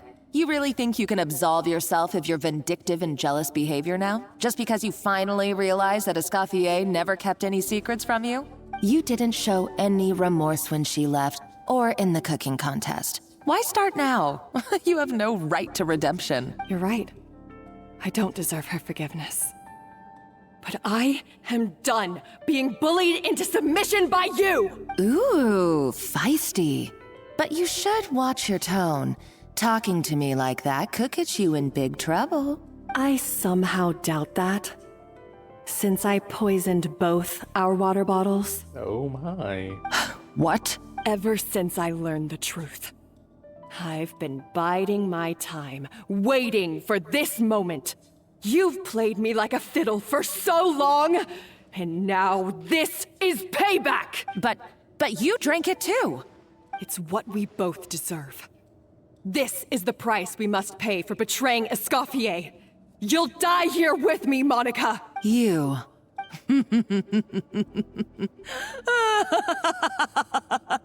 Okay then.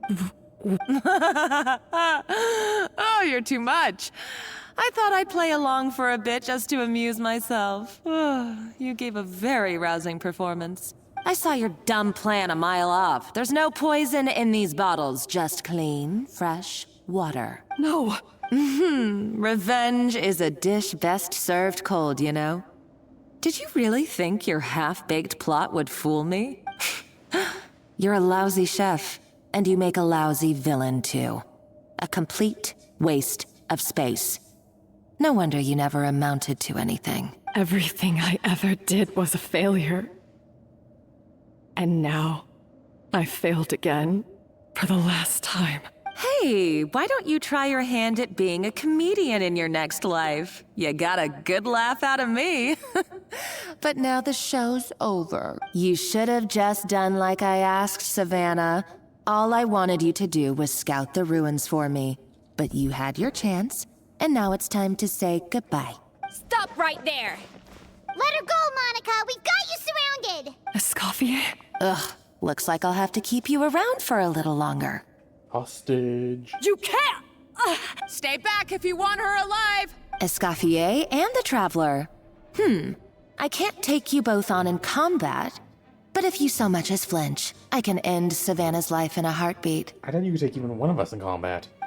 Monica, what are you hoping to achieve by this? You're about to commit murder, and for what? A recipe? A recipe? You chefs are all blinded by your myopic focus on kitchen affairs. Well, some of us actually have bigger fish to fry. Modeste had a secret. The truth behind his so-called genius, the je ne sais quoi factor in his Gâteau de Bourg, and it's right here in these ruins. Are you serious? You're here because of a Gâteau de Bourg obsession? You've gone completely mad! I couldn't care less about the cake itself. No, the real treasure is the secret ingredient that Modeste sourced from these ruins. He and Savelli were fools. A priceless treasure of Remoria in the palms of their hands, and they thought, ooh, this would go great in our cake mix. We're talking about a powerful stimulant that also sharpens the senses. That's no cooking ingredient. It's a groundbreaking drug. Oh, it could be hilarious if the drug is just the Limito thing from the Limito stars. That's right. I've done my research. It was a drug that Remoria developed for their war machine. I could make a killing by selling it to the treasure hoarders or the Fatui. Will you listen to yourself? You're completely delusional.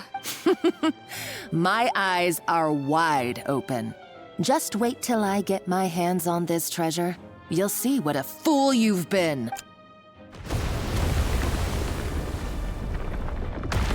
Wait, what's that sound? Just when I thought she couldn't get any crazier. She's lucky the whole place didn't collapse. Seems like she escaped in the commotion. Let's find another route and go after her. Uh-oh, Savannah's going to... Monica must have taken her. Oh, what a coward.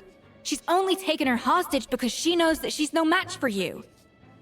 That's true. Even if she finds the treasure, she'll need Savannah alive if she wants to get out of here in one piece. Oh, well, our path's been blocked, so let's look for another route. Strike a pose! The water looks pretty deep here. Maybe it leads somewhere.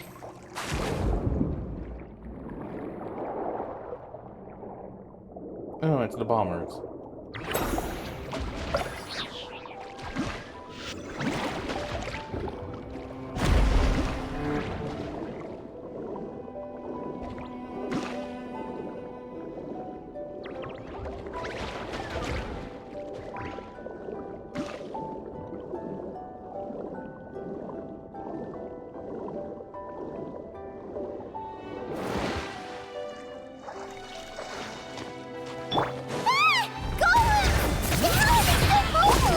They were probably awakened by the explosion just now. Alright, Nice Skills 101. Time for some rough chopping.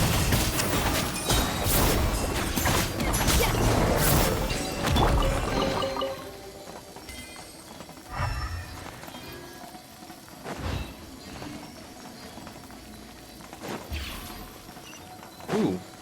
You think we're supposed to read?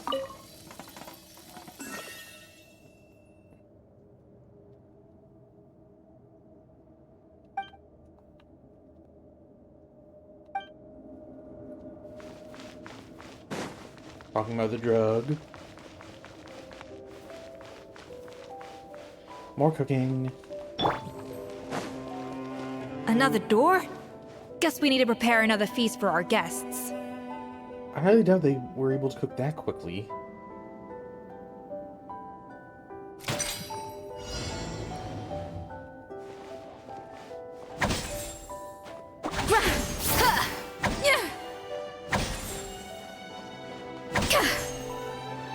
Oh, me too.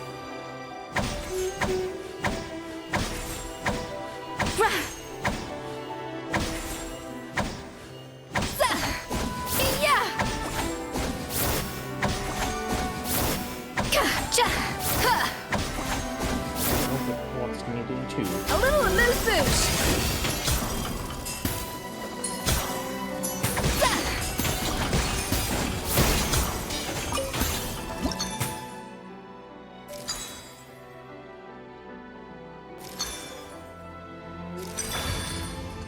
That worked.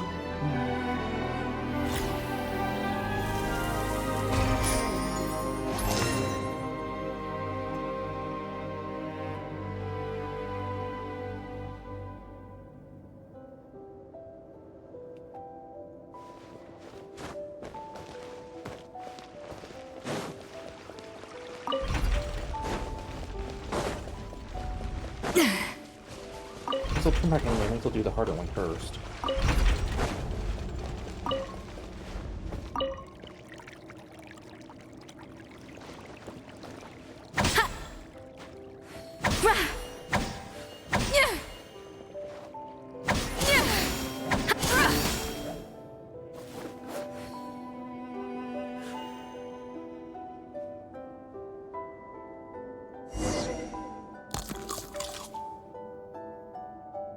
It seems to really like the texture of Rome maritime flowers.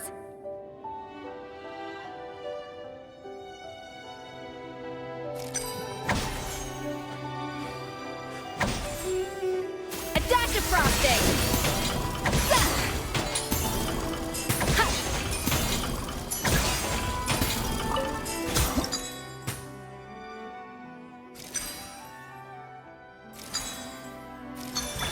There we go.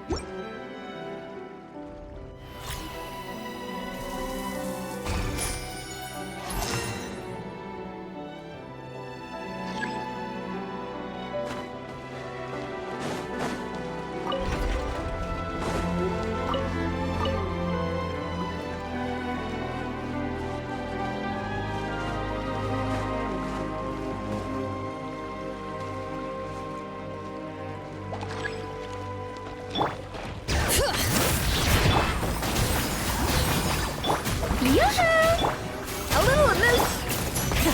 Rev the engines.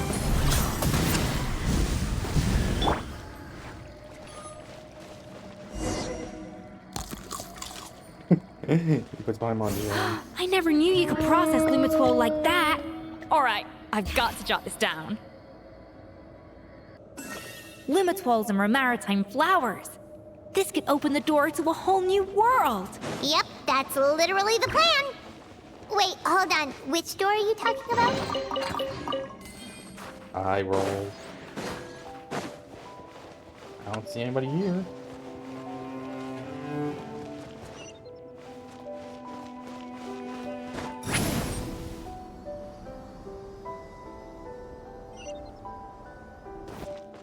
Oh, this is like a boss fight area. Or cutscene. Looks like a little bed. That's strange. These don't look Grimoirian to me. More like last century Fontaine. They don't look that worn either. They've been left by previous adventurers. Adventurers from last century Fontaine, huh? Oh, Modeste and Savelli, do you think they camped here? By the looks of it, this was a one-person camp. They adventured together, but maybe one of them came back alone at a later date. Let's rummage around. They may have left a journal or something. You're Trust our adventurers' instincts. We're pros at this stuff, just like you're a pro in the kitchen. Well, I'm a pro at least. Okay, well, the Traveler has more adventuring experience overall, but Paimon's definitely a pro rummager from all those treasure chests. And bingo found it. Darn it! Paimon was just about to show off her rummaging skills. Huh, no kidding. Are all adventurers so obsessed with journaling? I mean, I guess I take a lot of notes when I'm cooking as well, but I thought that was just me. Anyway, let's find out who was here. It's been years since I've last visited these ruins. It's exactly the way I remember it. This place probably hasn't changed in millennia. Sadly, up above, on dry land, everything has changed. The treasure of Remoria. That's what we used to call it. Modeste was right about its potential. It turned Gâteau de Bourg into a national sensation. Our limited stock of the substance meant that the gâteau could only be produced on a small scale. But this only drove up the popularity all the more. Modeste was right about that too.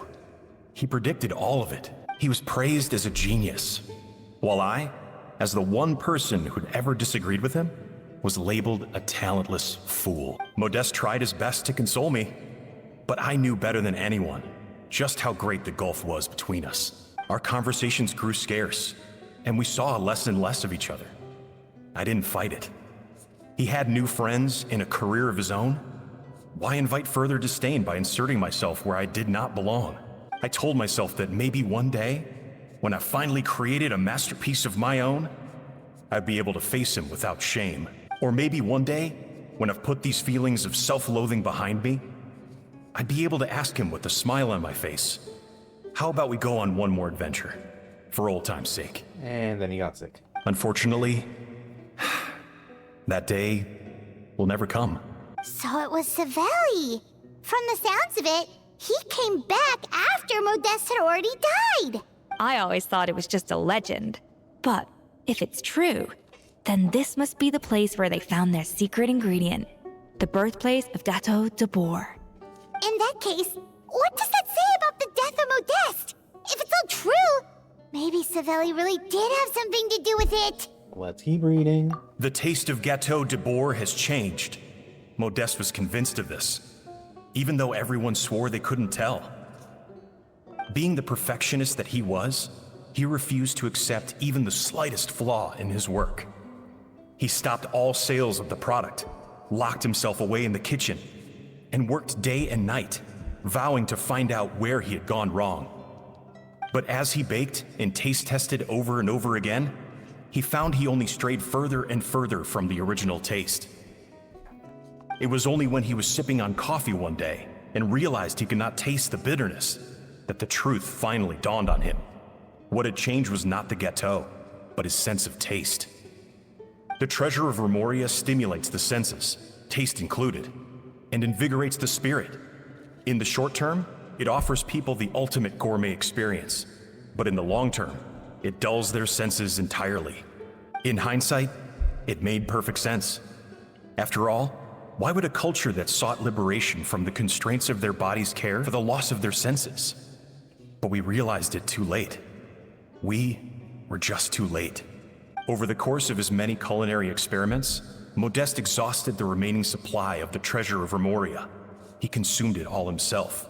The finest culinary talent of his generation now faced a future in which he would never be able to taste anything ever again. Finally, in despair, he took his own life. Oh my. And because we had become estranged, I could not be there to stop him, to offer some words of comfort, or even to say goodbye. Yet despite everything, he sent me his final letter. The treasure of Remoria? Guess Monica was really onto something. It really was a kind of drug. So, Modeste chose to end his own life. Then, why all the rumors that Savelli murdered him? Also, neither the Codex nor any other contemporary records make any mention of the treasure of Remoria. It's almost as if someone deliberately erased it from history. Modeste told me everything in his final letter. His was a tale of how even a genius could fail, and how much more devastating it is when it happens. Did he hope I would gain some personal catharsis from knowing the truth? Or maybe he wished for me to warn the public about the dangers of Gâteau de Bourg, proving that I had been right all along. But if the public ever learned how Modeste's greatest triumph became his undoing, his fall from grace would be swift and merciless. 1 minute a genius, the next a joke. It would surely spell the end for his restaurant too. What would be his legacy then? How would future generations view everything we built together? I fear the scorn I have faced these last years would pale in comparison to the scorn shown to him by the history books. I cannot let that come to pass. I will do what I must to protect his name. It will mean tampering with his notes to remove the damning details, leaving mere fragments of our story behind. It may lead his family to suspect me of having a hand in his demise. But if that's the price of destroying all evidence of my crimes, then so be it. I would rather the world believe a tale of genius and jealousy than see his reputation in tatters. The final loose end is the evidence here, at the bottom of the sea. Oh no, we've got to stop Monica. Huh? What's wrong? Didn't we say Savannah should be safe for now? So we thought, but if Monica finds out what happened to the treasure, there's no telling what she might do. Yeah, it's probably the limitile thing. Was there a, there.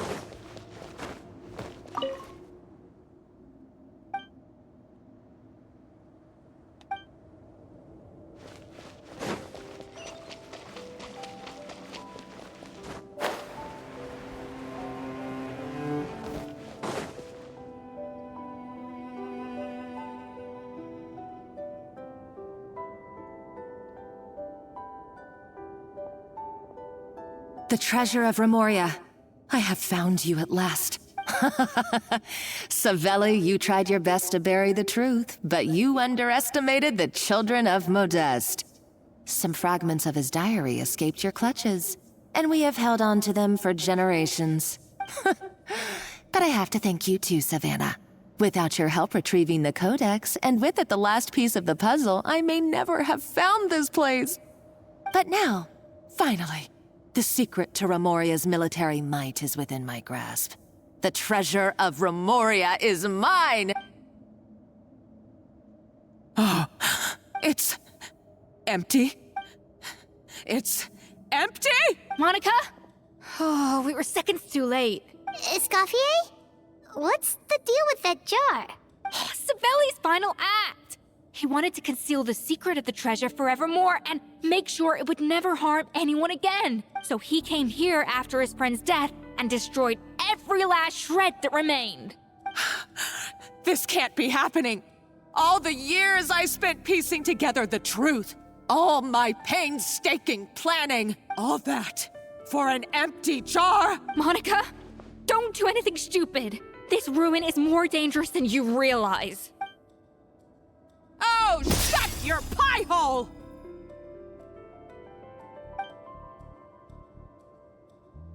Praise be to Lord Remus. You barbarian shall be slain.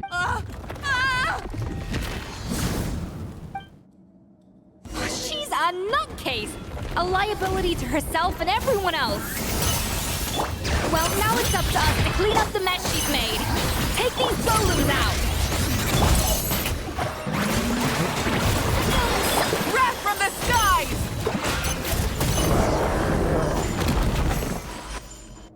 And there we go. Ah! Why is this place still shaking? Maybe it's because of the fighting? Or because Monica was too trigger happy or explosions? Either way, it's all her fault. Enough chit-chat. Let's get out of here, Traveler Escoffier, come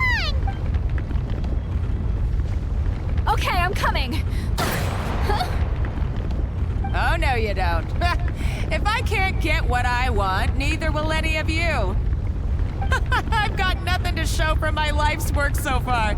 But if I can take another so-called genius down with me in my final moment, then it was all worth it. You're a psycho!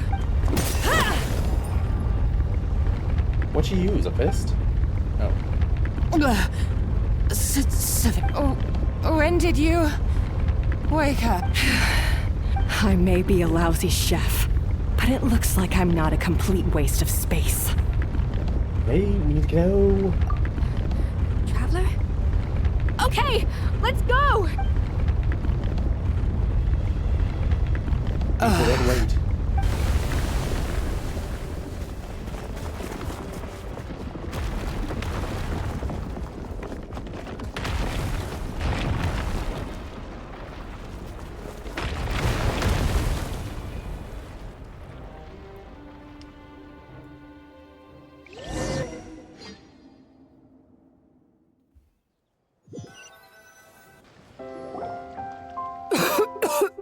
Escoffier!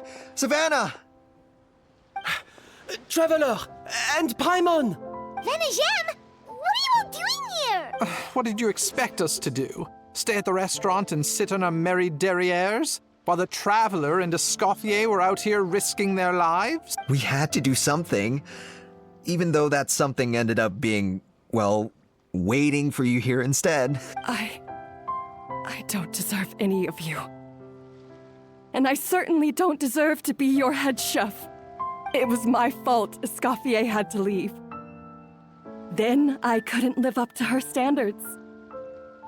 I acted like a tyrant in the kitchen. And now I almost got myself killed. Come back, Escoffier. Come and be our head chef again. I'll never be able to replace you. Okay, so everything I said to you the day I left, it just went in one ear and out the other? Huh? Sorry, I was kinda in my own head at the time. All I could think about was the Lumiline situation. What was it you said again? Forget it. It doesn't matter. Anyway, I didn't leave this job because of you. And you're not nearly as awful a chef as you think. If you were that bad, why would all your staff show up here for you? Escoffier's right. Sure, you nitpick our work and get us to do things over a lot. But when it comes down to it, you're the one who's always doing whatever it takes to make sure the customers get served on time. Things were pretty rough after Escoffier left. And Savannah's the only reason we've been able to make it through. Our customers know that Escoffier doesn't work for us anymore. But the fact is, they keep coming back. If that's not an endorsement of your work, I don't know what is. At the end of the day, we're all human, and we all make mistakes. All we can do is recognize where we get it wrong and do our best to improve. That's all that's humanly possible. No, I get what you're saying, but what I... Well, about that, there's someone else here to see you. It's been a while, Chef Savannah. Firma, I'm so sorry. I put far too much pressure on you. And the way I stubbornly refused to go and see you after you fell ill. There's no excuse, but I'm too late, aren't I? The damage is done. I heard that you can't even hold a kitchen knife anymore. Actually, I think I'm going to be just fine. Huh? We thought Firmin's problem was purely psychological in nature. But after the threat letter came to light, it got Firmin thinking. And then he remembered the tea that Monica used to give him every night. And as it turns out, she was lacing it with Lumaline the whole time. No way! Doesn't that cause nerve damage? It can. High doses pose a risk of serious nervous and sensory complications. But if you calculate the dosage carefully, you can control the extent of its effects. Called it. A small dose might simply make a person more emotional, whether that mean more fragile or more hot-tempered. No wonder it seemed like you'd lost your edge. I asked my friends at the Fontaine Research Institute about it. They said that with the low dose I was taking, the risks are pretty small. They also fixed me up with some meds and said I should recover in no time. You're already sounding a lot more confident. No, like, tremble in his voice. Well, that's what happens when you give someone a little bit of hope to cling on to. There's more. We believe that... You mean she poisoned me too? Oh, so that's why Savannah's been so irritable this whole time! Let's not be too quick to blame everything on the Lumaline. That stuff can only amplify what's already there. So tasty food will seem like the most delicious thing in the world, while food you don't particularly care for will become utterly revolting. So you better make sure you reflect on your behavior and apologize to every single person you've wronged.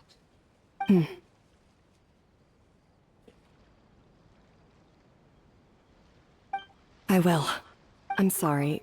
There's still one question that's really bugging me. Why is it that no matter what I do, my Gâteau de Bourg never tastes the same as yours? Is it just... I mean... It's because the heating element in your oven is broken, you silly goose. Oh, that is just... What? Is that it? I felt like something was off during the cooking contest. Once I got around to checking all the equipment, I noticed it right away. There was a half-degree discrepancy between the temperature setting and the actual temperature. All the ovens in the whole kitchen had the same problem, which confused me at the time, but by this point, it's pretty obvious that Monica must have tampered with them. I would have figured it out the day of the bake-off, since the issue affected both our teams. But of course, Monica sabotaged mine so that could never happen. No. I spent so long trying to find out where I was going wrong, and then you pinpoint the problem in just one night? It all comes back to one simple, undeniable truth. You're a genius. And I'm just plain old Savannah. Oh, cut it out! Stop the woe is me act for a second and just think. I came up with this recipe. You don't think that might have something to do with it? Do you know how long I spent perfecting my Gâteau de Bourg? 3 years! 3 whole years! I know this dish inside out, back to front and upside down. And you've been head chef now for what, 6 months? If that? A couple hundred failed attempts, and you're gonna throw in the kitchen towel and declare you'll never be successful because you're not a genius. So, depending on how long she was in the Fortress of Meripede, so... it could be anywhere... It sounds like she only got hired at, in her current place recently, so 5 to 6 months, I guess? You clearly have no idea how many kitchen failures I've had under my belt, or just how long it took me to finally get my recipe to a level I was satisfied with. Genius or not, everyone makes mistakes. Modeste did, Savelli did, everyone does. You're only a lousy chef if you don't face up to your mistakes, learn from them, and then keep chipping away until you crack the problem once and for all. Surely you haven't forgotten all that. You were no lousy chef back when I handed you the reins. I haven't forgotten. And I'll make sure I never do. That's our head chef. Ha ha! Sounds like we won't need another changing of the guard in the Hotel de Bord kitchen anytime soon. Aw, what a perfect ending to a crazy journey. Look how happy everyone is. So you got your mojo back now? Yeah. Thanks to you. Aw, friends again. So nice to see them finally settle their beef. Maybe not all their beef. Good. So now that's out of the way. It's time for payback. You cheated in our last bake-off, and I demand a rematch right now. The shadow of her eyes.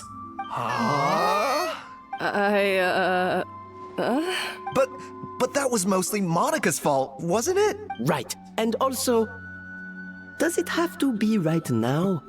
Savannah's only just got her mojo back, and you barely escaped from a death trap.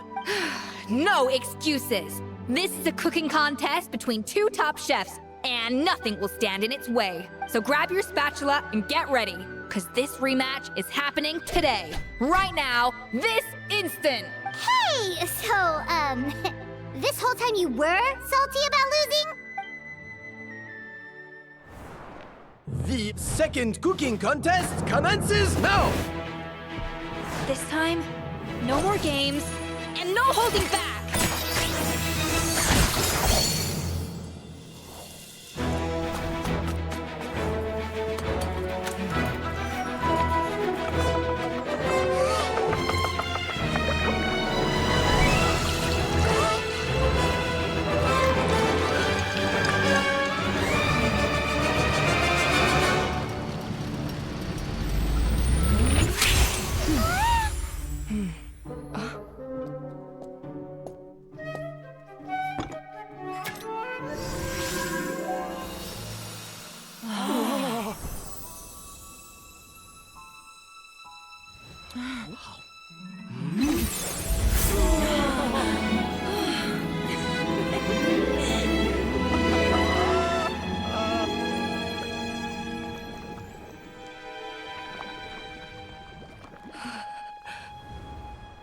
I feel like I don't have the right to be here.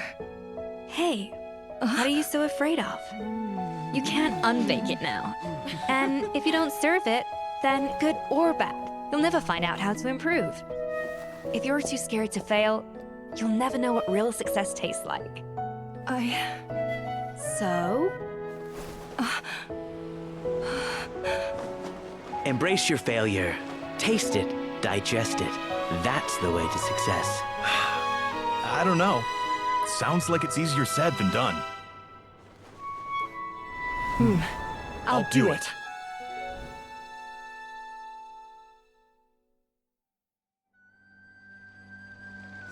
That was a nice little thing there. The results are in! A landslide victory for Escoffier! So, Paimon actually helped.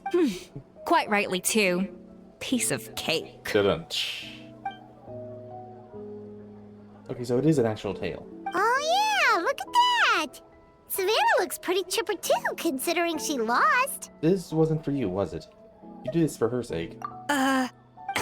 Now, where were we? Yes. Do you have any more questions for me after everything that's happened? What are your future plans? Are you going to stay at the foot of Sandra? I thought Navia would have filled you in. And actually, I said all this to Savannah before I left. Although, as we saw, I don't think any of it sank in. I had two reasons for leaving. One was the food safety incident, of course.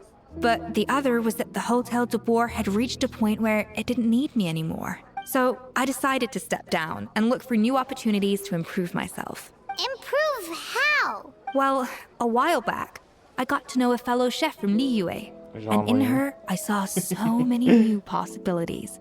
She has that same adventurous spirit that Modeste and Sibeli had in their youth. Slime mucus, lizard tails. With her, nothing's off the table. There's a whole world of new flavors out there waiting to be explored, hiding away in ingredients we overlook.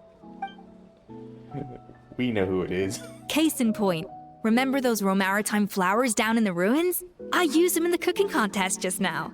Did you taste the difference? What? Paimon didn't notice at all.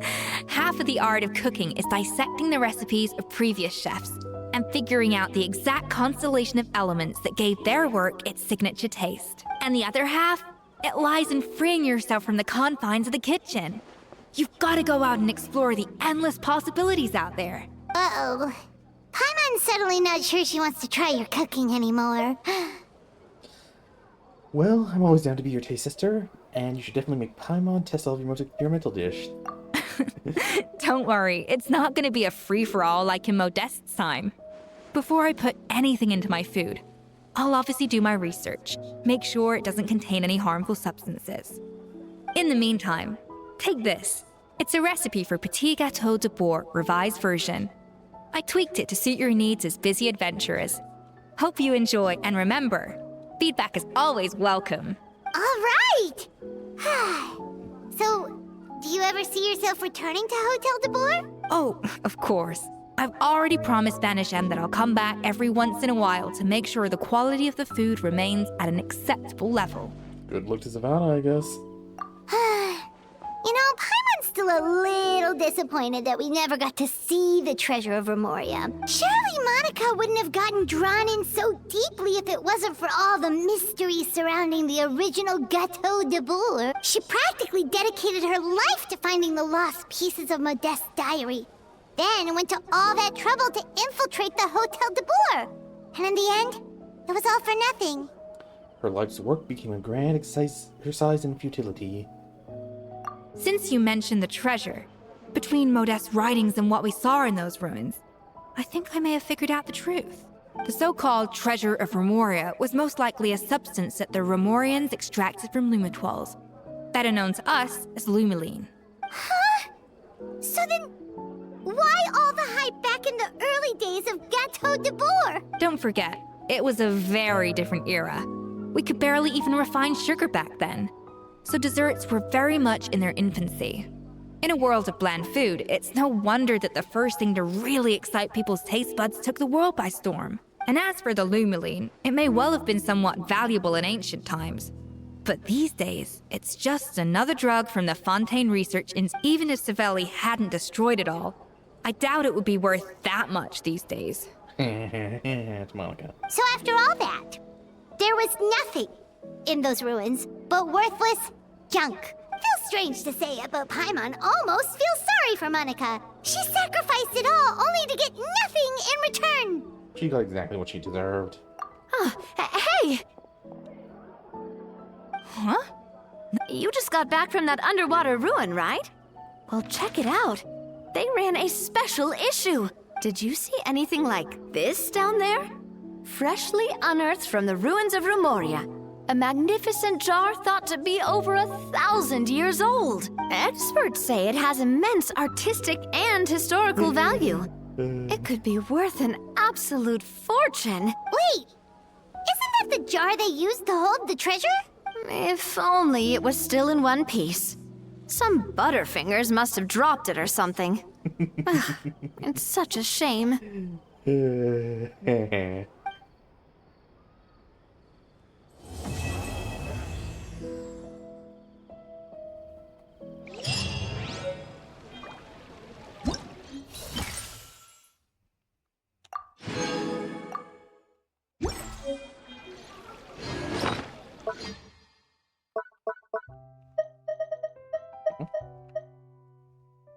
Oh. Oh, I thought it'd be purple. I mean, orange. Exploration and trials. Adventuring is right up my alley.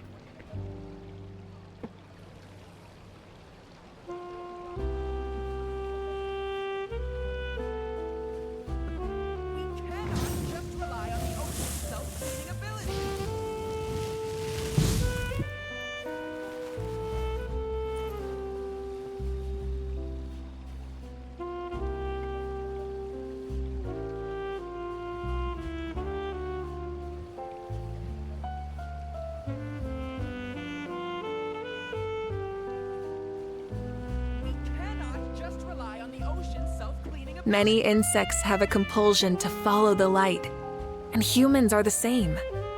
Except we call that light hope.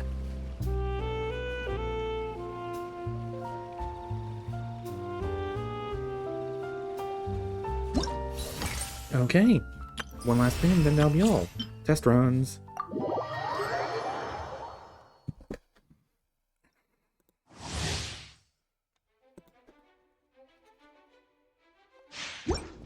Mainly because I want to see her burst. Maybe. Ring cutter!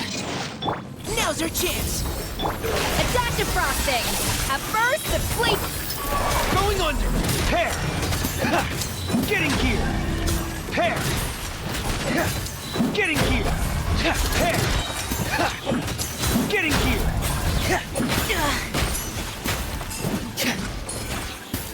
Frost is coming! Final warning!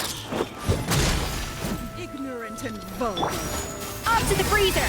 Goose on the loose! Witness the power of gold! Commencing cleanup!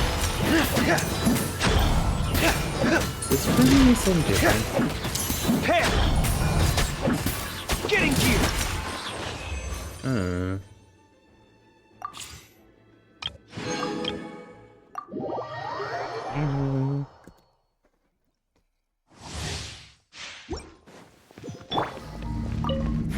Give up! Teamwork is dreamwork! A proper send-off from the Spina with love. Hey there! Hiya, coming at ya!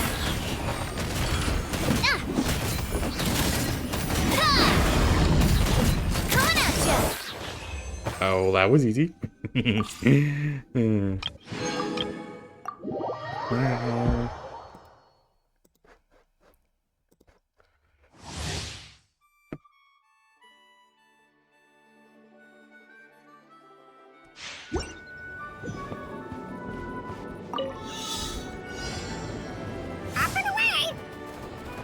Well, that's unfortunate. How do I go down? Oh.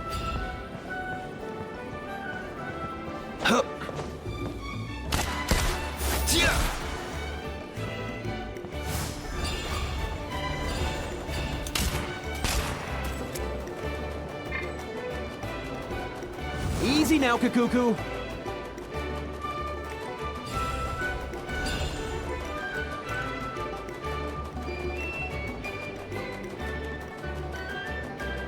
Like, isn't there supposed to be someone who's supposed to go down?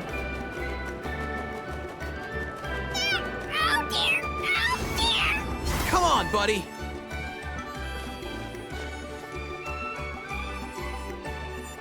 Let's go.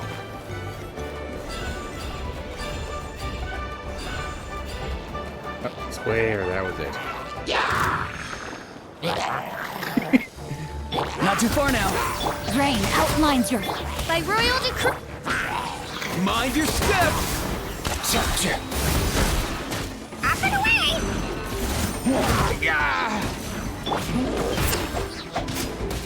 Farewell. Go. You're free now. Let me weave you a verse. Come here, you little rascal. All time, bro! Midnight Phantasmagoria! Time to say hello. Find the wind. A lot shorter. He looks weird with bigger wings.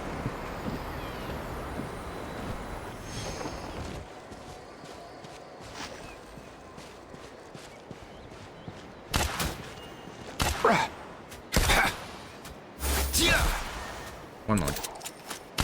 Dude. Okay, so he it looks like he drops the gun. Shoots again. And then some... Let's go back to his first time.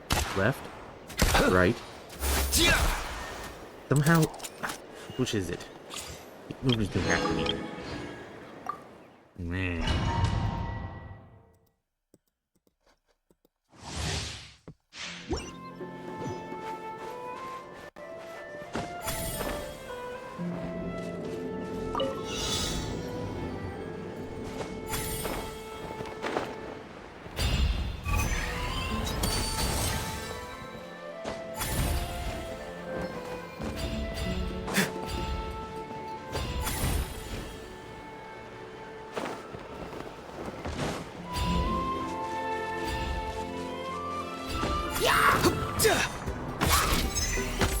Be free. That's unfortunate.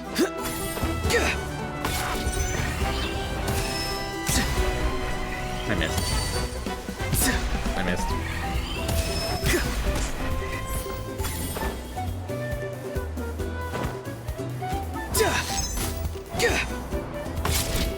Oz, reveal! No, my sword!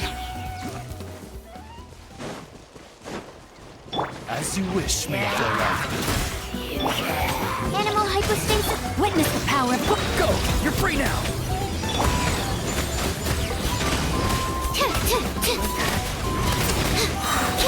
Absorption test. Yeah. My royal... Time to say hello. Swirl, Mark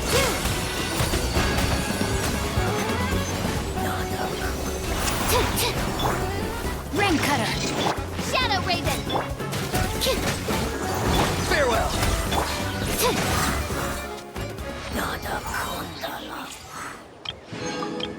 And Lila.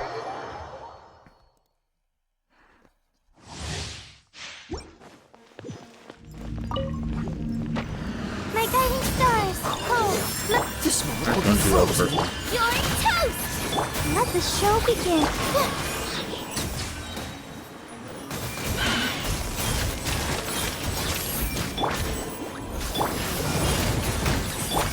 Stars, shine through. Oh, so sorry. Freeze. Booba, get them. Not now. You are not welcome Eat this! Don't be scared. Cool it.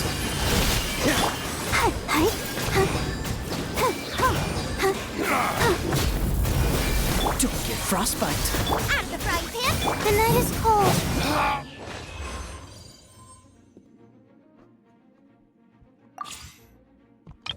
And that'll be all. I hope you enjoy this coffee. How much do I have? Okay, I believe it's 1,600, so 19,000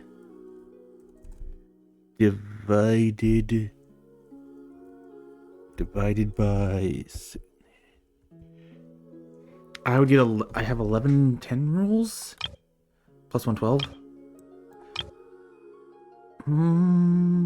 Do I want her?